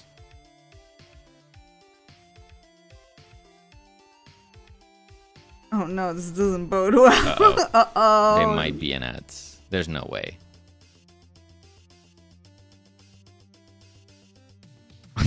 7. 1 with a little help? Wait, what do you mean? With a little help from my friend. Hope you had a great stream. Feel free to let us know what you are up to, or if you have anything you want to share. We can try and make that happen. But yeah, happy Saturday.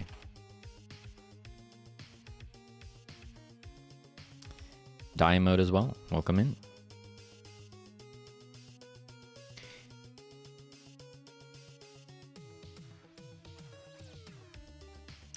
Okay. So we should see the new sprites now, if I get the thing.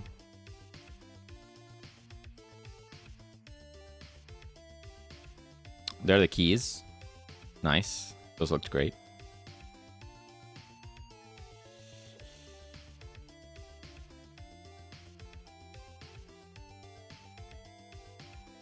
And the cable. Cool.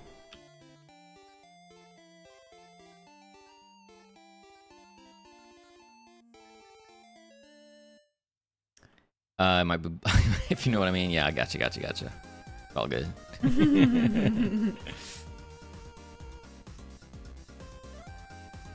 Okay. Items looking good. Whee!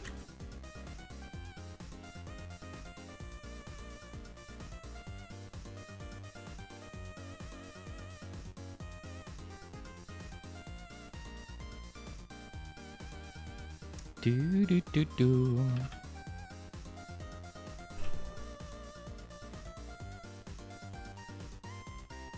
Wait, did I get the shears? Did I see the shears? I must have gotten it. I just forgot.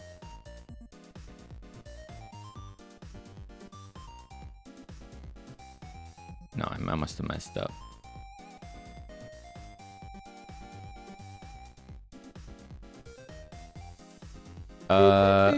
There are no shears. Huh? I mean, I called them garden shears. That, but I didn't. That makes. I don't see the item there.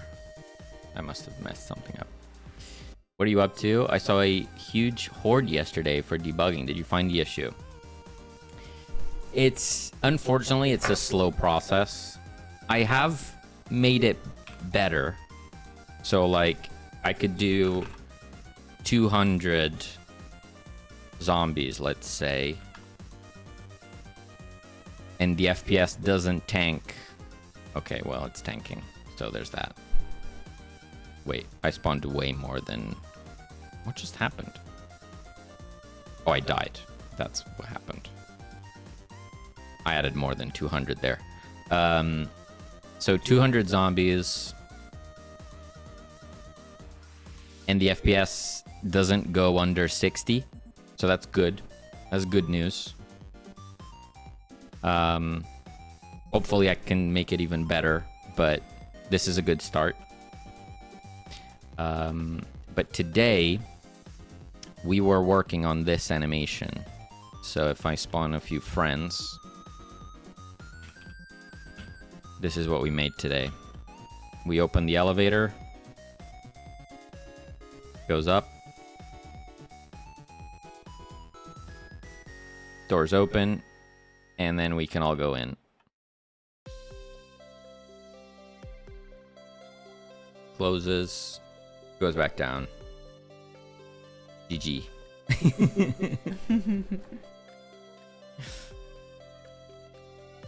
That was today's task. Yeah, 200 zombies is good. And I feel like there's definitely a chance where the full game is going to be fine with a 200 zombie cap. But I'd rather have some room to work with, you know? If I was able to do 400 zombies, even if I only use 200, that means that I can add a lot more stuff and it won't... There's not that big of risk. Yeah, there's not a risk that it'll start eating into the available performance limit. But yeah, I'm getting there. I'm basically like going through everything in the game and trying to do it optimally rather than just adding it on like I've done before. Nice to have some leeway, yeah. Ship it. Yeah, I'm pretty happy with the animation. And eventually, you know, there'll be sound with the elevator, there'll be some steam, some sparks, maybe some lighting. It'll be fun. Maka's being a menace. She's gonna rock the house. Okay, so how did I break this here? Power cable. Oh yeah, not this one. This one. So did I never add what I needed here?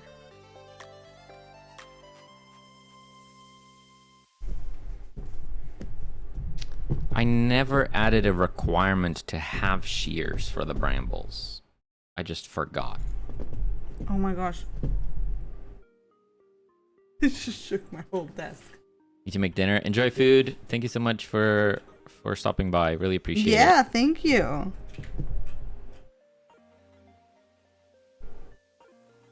Okay. So let's duplicate. Let's do shears.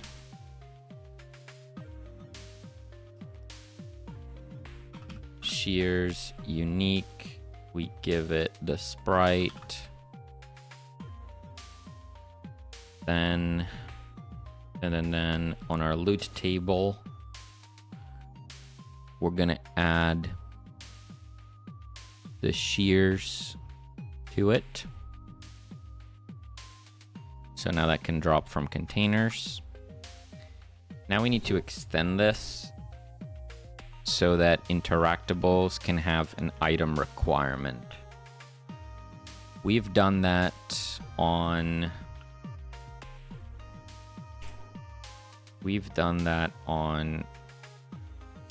here. So we have required items and then we managed it in here. Required items, check. If it has items, it enables the interactable. But I think I essentially want to move this logic so it lives in the interactable itself.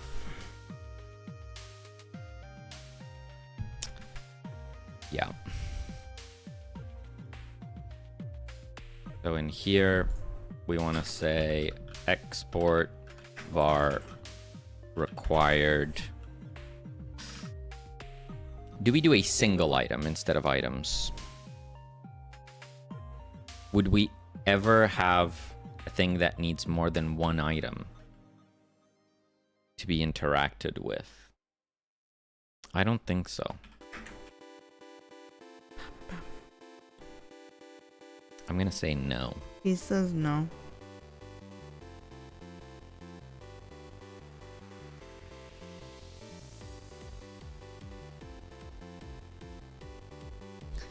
Okay, so say we have that. I think...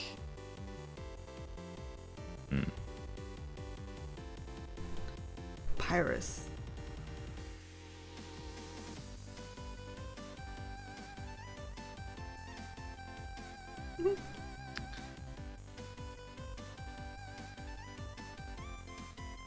How do we do this?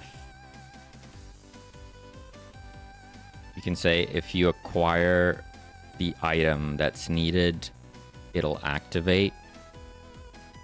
Hopefully that's good enough. So you do event manager, loot,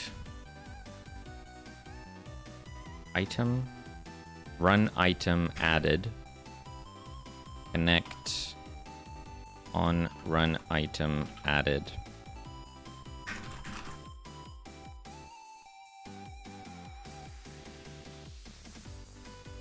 I assume this has the item itself. It does. I misspelled this. Just No? want double, I just want double. It just doesn't look like a word. It looks good. You know when you look at something and then it's like that doesn't look like a word. I definitely know that feeling. So we'll just say if item is the same as the required item, then enable.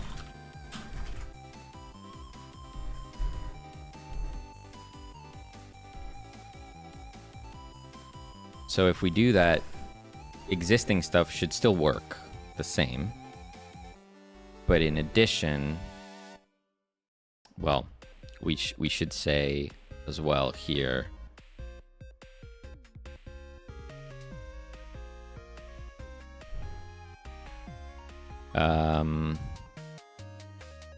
if required item and run manager run items does not have the required item, then disable.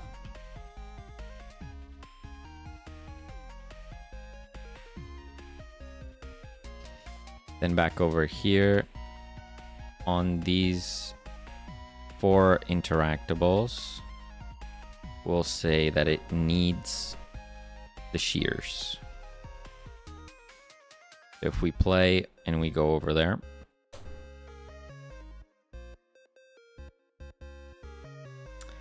I don't think, okay, maybe I broke it there by doing that. I didn't, okay. I can't interact with it. Won't let me do it.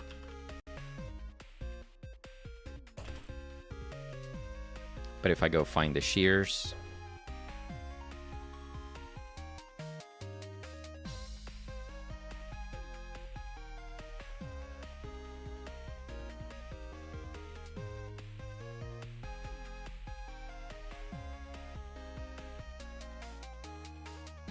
there we go. Now can we interact with it? We can.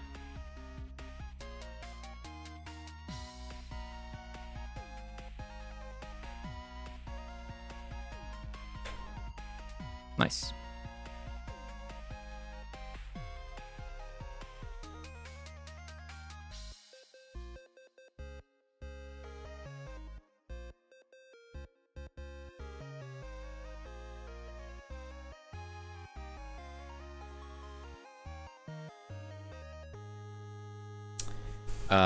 And we should be able to interact with the other stuff as well.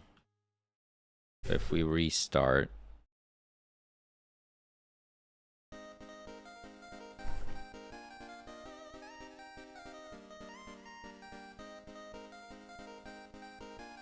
we check the shed.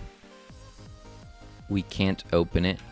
It says it requires the crowbar.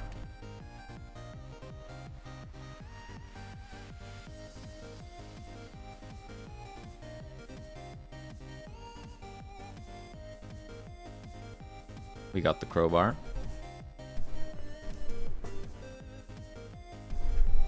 It is active.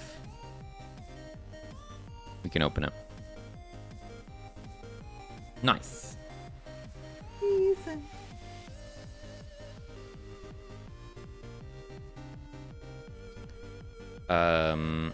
Bramble needs shears to be interactable.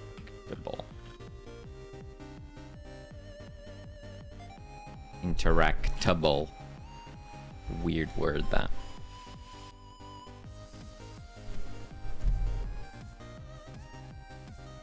Nice. Those are in.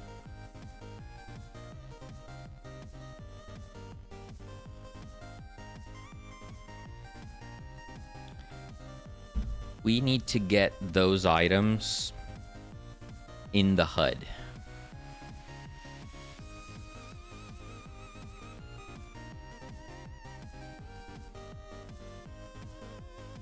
So, if I close stuff and I open up the HUD. The HUD. The HUD. The HUD. This is what our HUD looks like.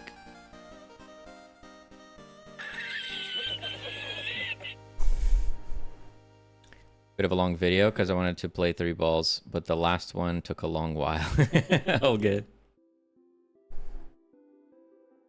Should we check it out now? Check it out.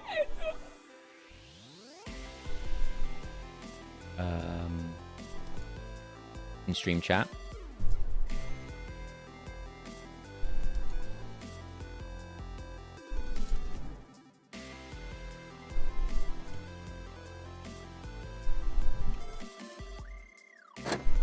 Oh, we got sound. Ooh, the board is looking nice.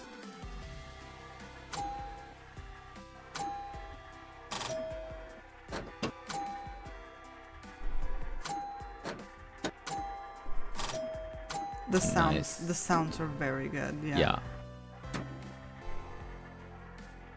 Here we got the score and the number of balls that you need to. Is it? You have 3 balls to reach the score, right? Yeah. So the score stayed,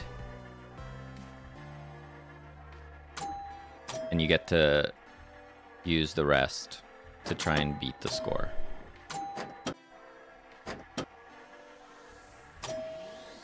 So when you succeed at the score, does it reset the ball count?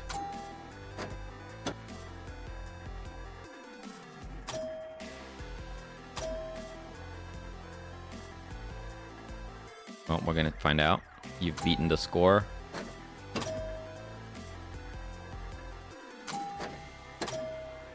It does reset. Yeah, makes sense. Cool. Very nice.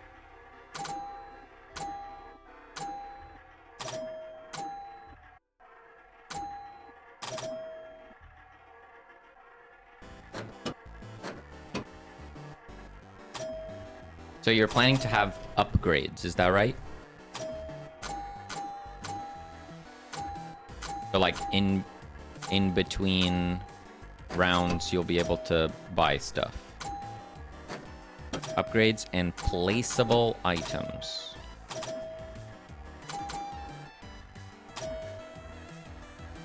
So all the items will be gone.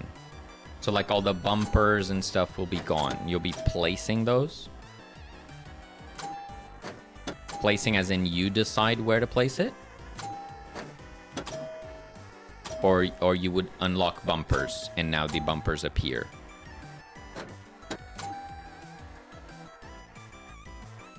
Predefined points.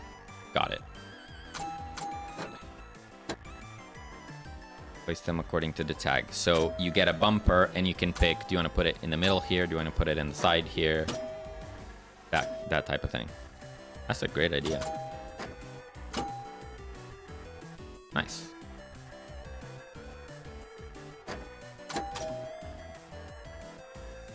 This means you can have flipperless plays. Right. As in, you don't touch the flippers. As like a challenge.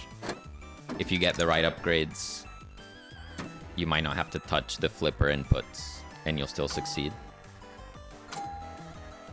Looping again, yeah. Yeah, just chatting about it.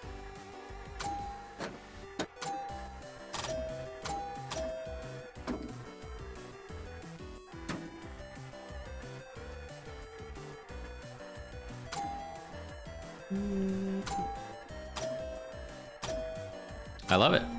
What kind of ideas do you have for the upgrades themselves? So what would you be upgrading?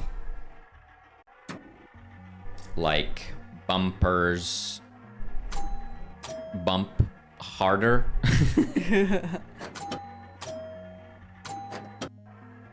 Flaming balls. Can either give more points, be stronger, give coins, right? Yeah. So like you could have a bumper build or a slot, I don't know what the terms are, a slot build. Because like if you have 3 upgrades that bump the points on the bumpers, or that increase the points on the bumpers, and then you keep picking more bumpers, so you fill the map with bumpers. Rollovers, right? Yeah. Nice. I'm excited. To see where it goes. Oh yeah. Nice. I just love to see the progress. How you just you know, absolutely stick with it. Love it.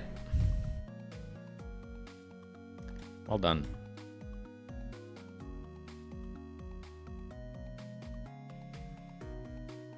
Oh. let's add an H box container. We're gonna call this run items UI. And we're gonna put it here. And then we're gonna add a texture rect. Oh. Sorry. I don't know about the text. Maybe I think I need to like trace over it so it looks hand drawn. I'm not sure. I'm not convinced about this real text. What do you think? So you're saying that the letters are too neat? Like it's too perfect. Right. Yeah, I hear you. Or do you think it's fine? Would it look better as a hand-drawn welcome with like, almost like, what is it called? Is it cursive? No. Yeah, but I can't write neat cursive. I mean, I don't think it's cursive what I'm talking about.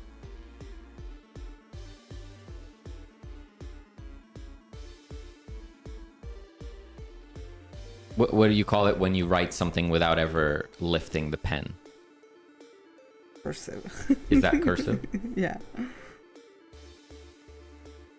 Also fun to see progress from my endpoint. Yeah, I can imagine. Next item on the to-do list is the grid plus placement system. Yep. Maybe I can also allow zones, like a zone where you can freely place items such as bumpers. I kind of like the idea of predetermined spots better, I think. But maybe I'm just too controlling.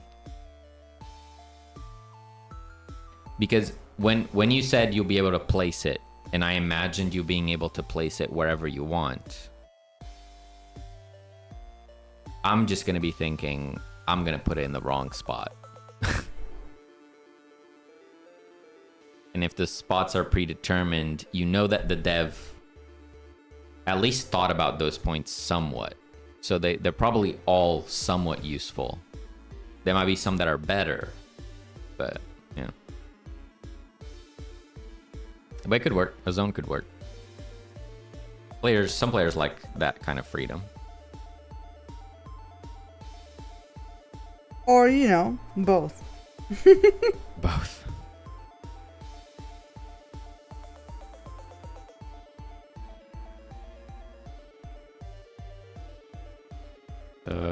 Let's say I add this here. And we're going to say ignore size. Keep aspect centered. Let's do like 50 by 50. That's very small. Let's do 80 by 80. 100 by 100. Mr. Zombie. I mean, same.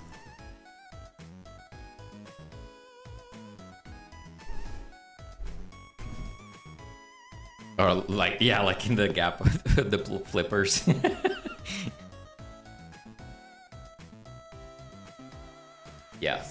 So you need to limit it regardless.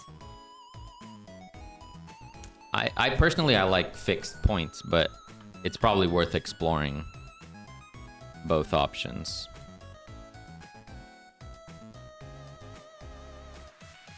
So say this thing was full and we have every item. What would this look like? So we would have this. If I just do that and play the game. Do that. Do that. Do that. Make it full screen. They're probably too big.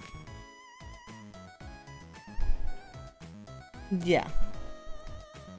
I add this sprint as well. That's there. Yeah, they're definitely too big. And I feel like, you know, eventually I will probably design a system to display those. Yeah, like they'll have an icon. Yeah. They'll have the full art and an icon version. It's gonna be aesthetic.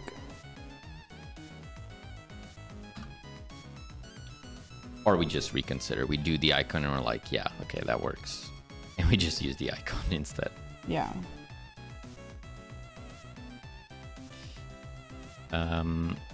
Okay. This...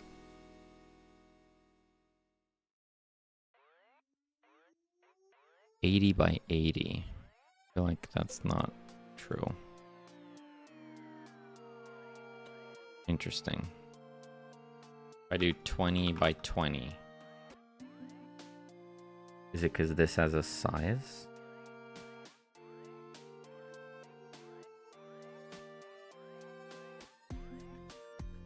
What the heck? Hey. Hey.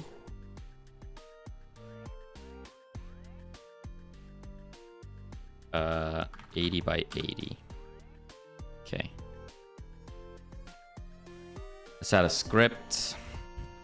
And then run items UI. On ready, we'll say event manager run item added connect on run item added. Then we'll say this is the item. We need this, so this will be run item sprite mock. We get that. Then we'll say var new sprite is a texture rect run item duplicate new sprite dot texture equals item dot sprite add child new sprite dot show. And here we'll do awk hide.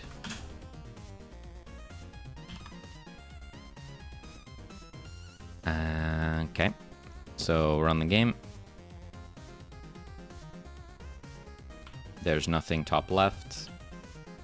Let's go full screen.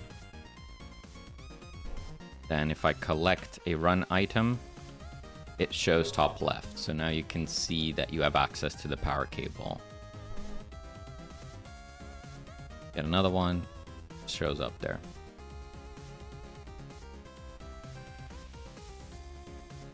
Nice.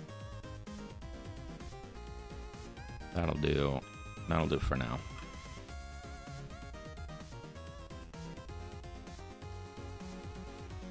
That way when you get to here, you know, it says requires the crowbar.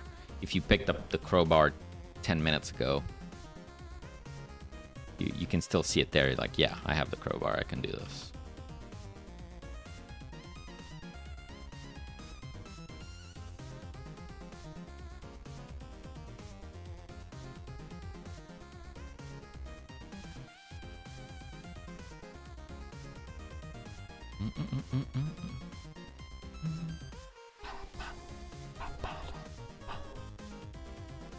Do you know what I mean?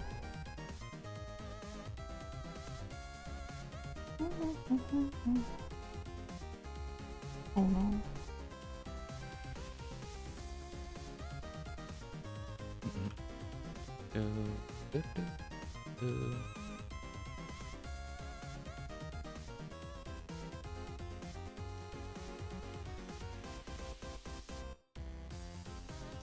Okay.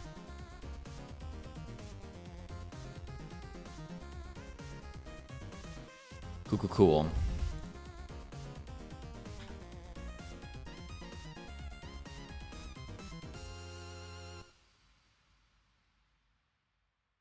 Okay, I like that. Added run items to HUD. Oh, it's okay, Maka. I'm here.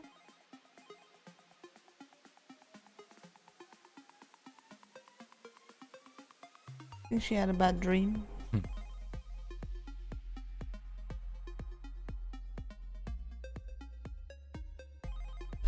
Okay.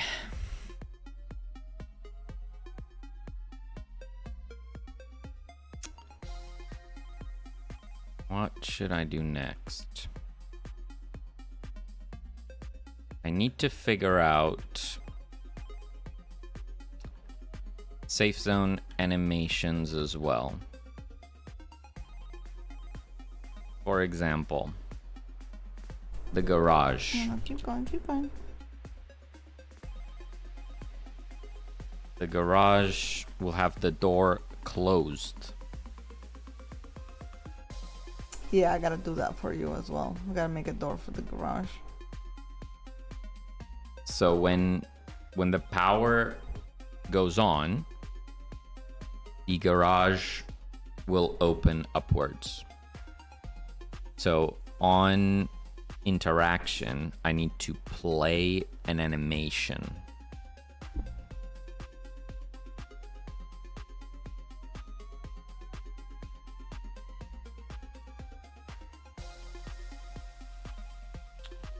So how do I do that?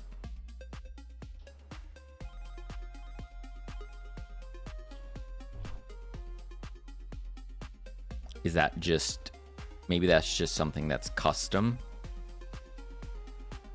Do I need to make it reusable? Because it might be quite complex.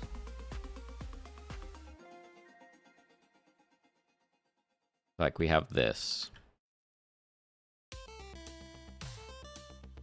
So this has no concept of interactables or safe zones or anything like that. But I could just say, I could just add a script to it. But like probably every safe zone is gonna have an animation. Is that true? Maybe. Maybe I do it simply now.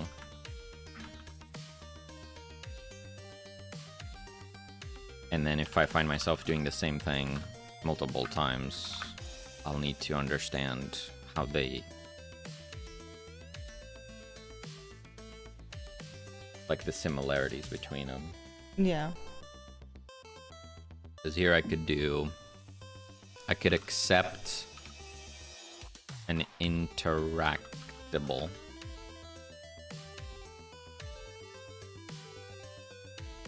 And then on ready, we'll say if interactable dot interacted connect on interacted.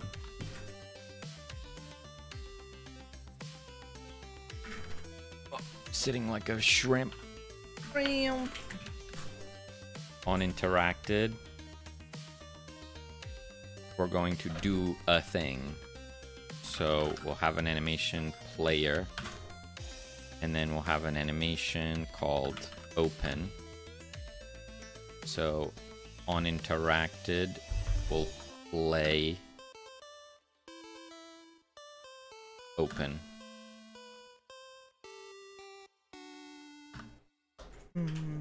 What else? And then in here, we need a door. So we'll make a mesh. That can be a quad mesh.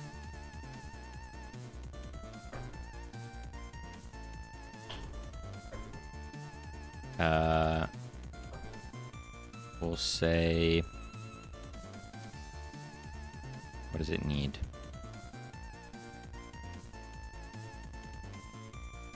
How much? Just needs a size.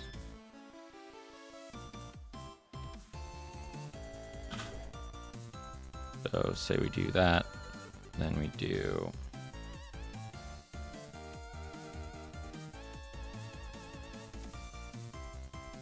that.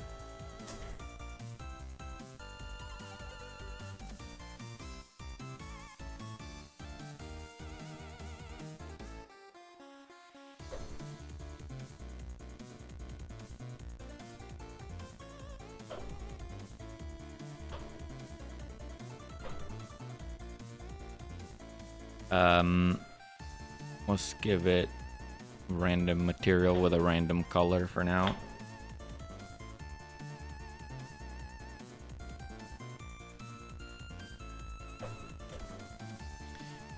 Actually, I'll say that center offset is going to be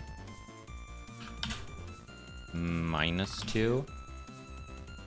So we'll put it, let's do it again, like that. So then the animation, I don't know if the animation will need to do this, like travel upwards, probably, but then we get into the problem where this happens, right? So I'll have to clip it somehow. Yeah, you don't want the door going through the roof. Yeah. But another option, which might work, maybe, I don't know, is to keyframe the scale. So on open, it will actually scale to like 0.1. It's scaling it instead of moving it, depending on the texture. I was just gonna say that's probably gonna mess up the texture, isn't it? We'll have to see how it looks. Because I mean, I was gonna do it with like, well, any lines that are gonna be on that texture are gonna get distorted. Yeah. So yeah, if it doesn't work, I'll do something else. yeah. Well, I just like don't influence the texture based on this. Like you do it, you gotta do it. No. Well, the way I was gonna do it in my head then just work. You get a bunch of straight lines going across. Yeah. What I'm saying is don't change that just because of this.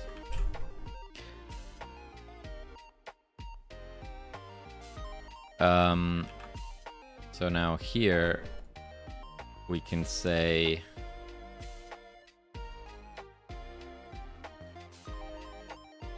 so now this needs the relevant interactable. Where is that?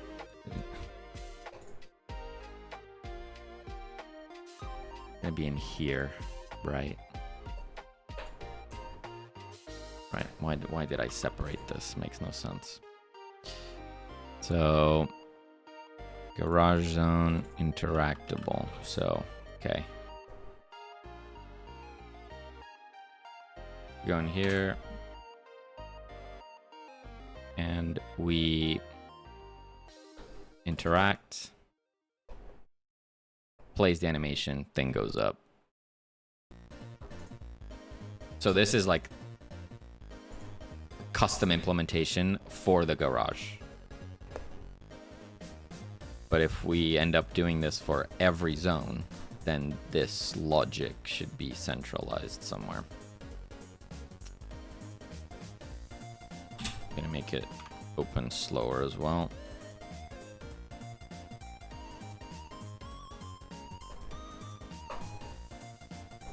What you up to? I did the welcome mat and leave it out, but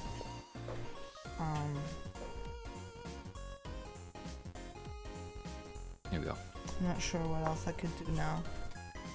But You're donezo. I'm kind of donezo. That's fair. We did a lot. Yeah. We got the items in. You got your welcome mat. I got this animation working. So this is ready to start thinking about the end screen. Yeah. Which I can do the same thing that I did with extraction zones, where I'll just get the information required in there.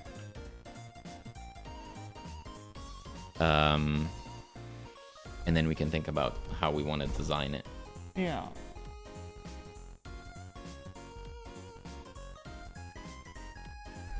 Yeah, whether we want to stick to what we had. Oops. What was that?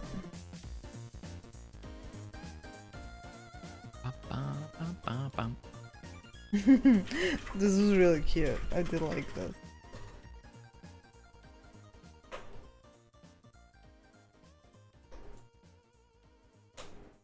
Yeah, so for the prototype, this was our end screen.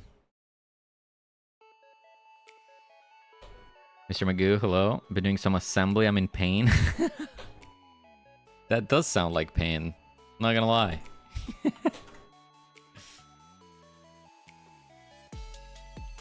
So if I open this, I think we have a screenshot of that. We do. So this was our end screen on the Game Jam version, which had this little folder, and then it showed the upgrades that you acquired over the course of the run.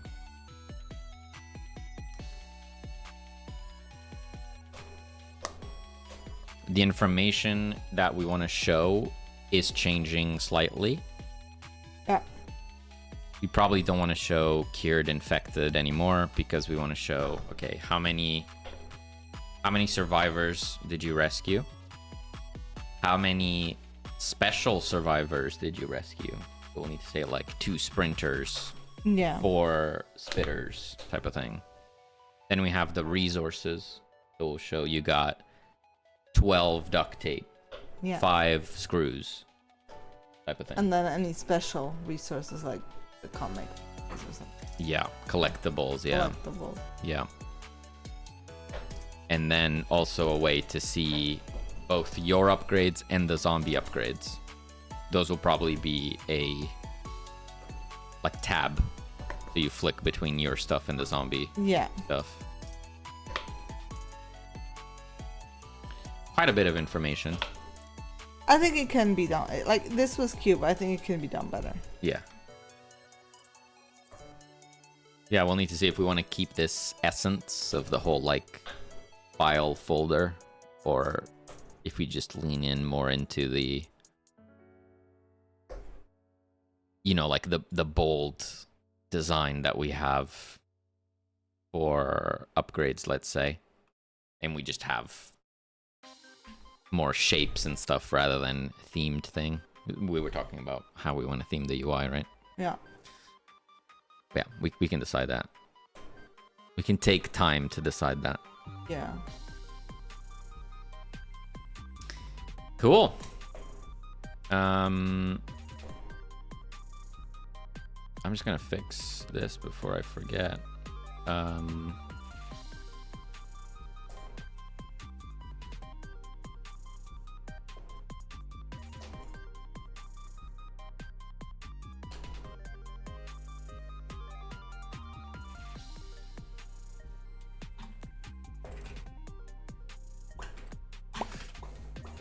Cool.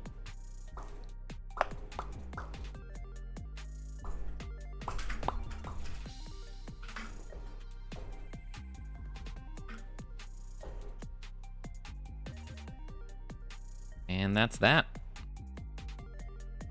Good day. Definitely better than yesterday, for me anyway. Yeah. Much better. Yesterday was rough, but today, actual progress. Feels good. All right, nerds. Time for us to get the heck out of here. Time to make ourselves some beans. Yeah. We got some tacos or something. Yeah, that we need to do. make. Already? Yeah, tis time, tis time. Thank you, Goob. Thanks for hanging out. Where are we sending the nerds? but. No, it's okay. We got... Yeah, let's do Cavino. We haven't done Cavino in a good minute. Yeah. We'll be back. We'll be back on Tuesday. You know. Mm-hmm. I'm definitely hungry. Yeah. I guess having 6 slices of salami for lunch can't really be called lunch, is it? We had a nice breakfast, though. We did. Nerds, thank you so much for hanging out with us. Truly appreciated. Means a lot. Yeah. The game is going. It's slowly taking shape. Every time we add something in, it's really exciting. It makes me happy. Our current goal is the first play test. We want to find out if the game is fun, so we want to put it out there. So yeah, we have a couple more systems to figure out, like the end screen and the start screen and things like that. Maybe some very basic settings. And I need to fix the performance, at least to a point where it's playable. Right. But yeah, we're pretty close. You're making a game? Start screen, yeah. I have a little doodle for a start screen idea. Oh, thank you for that hydration. Cheers to that.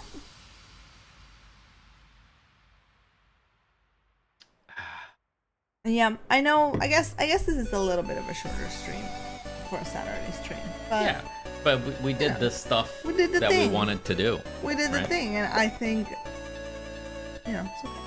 We did good. We'll definitely have longer streams in the future. Right? Like, I'm sure there'll be a day where we're just like on it. It's vibes. It's off of vibes. It's vibes.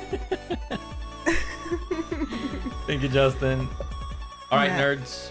We are out of here. Have a beautiful day. Have a beautiful rest of your weekend. We'll see you on Tuesday. See you, nerds. Bye. Bye.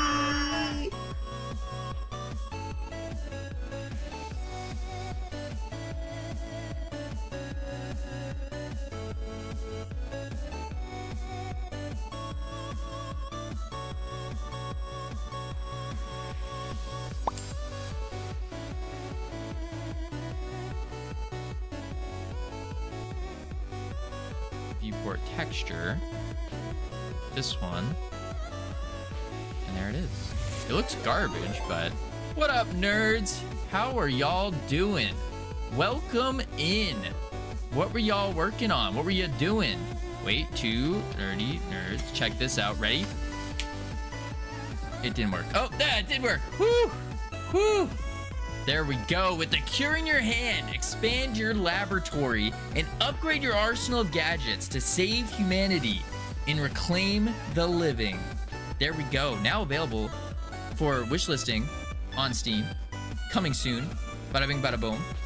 So for those who don't know me, hello, my name's Kavino. We are currently working on, oh God, not that. We are working on a prototype.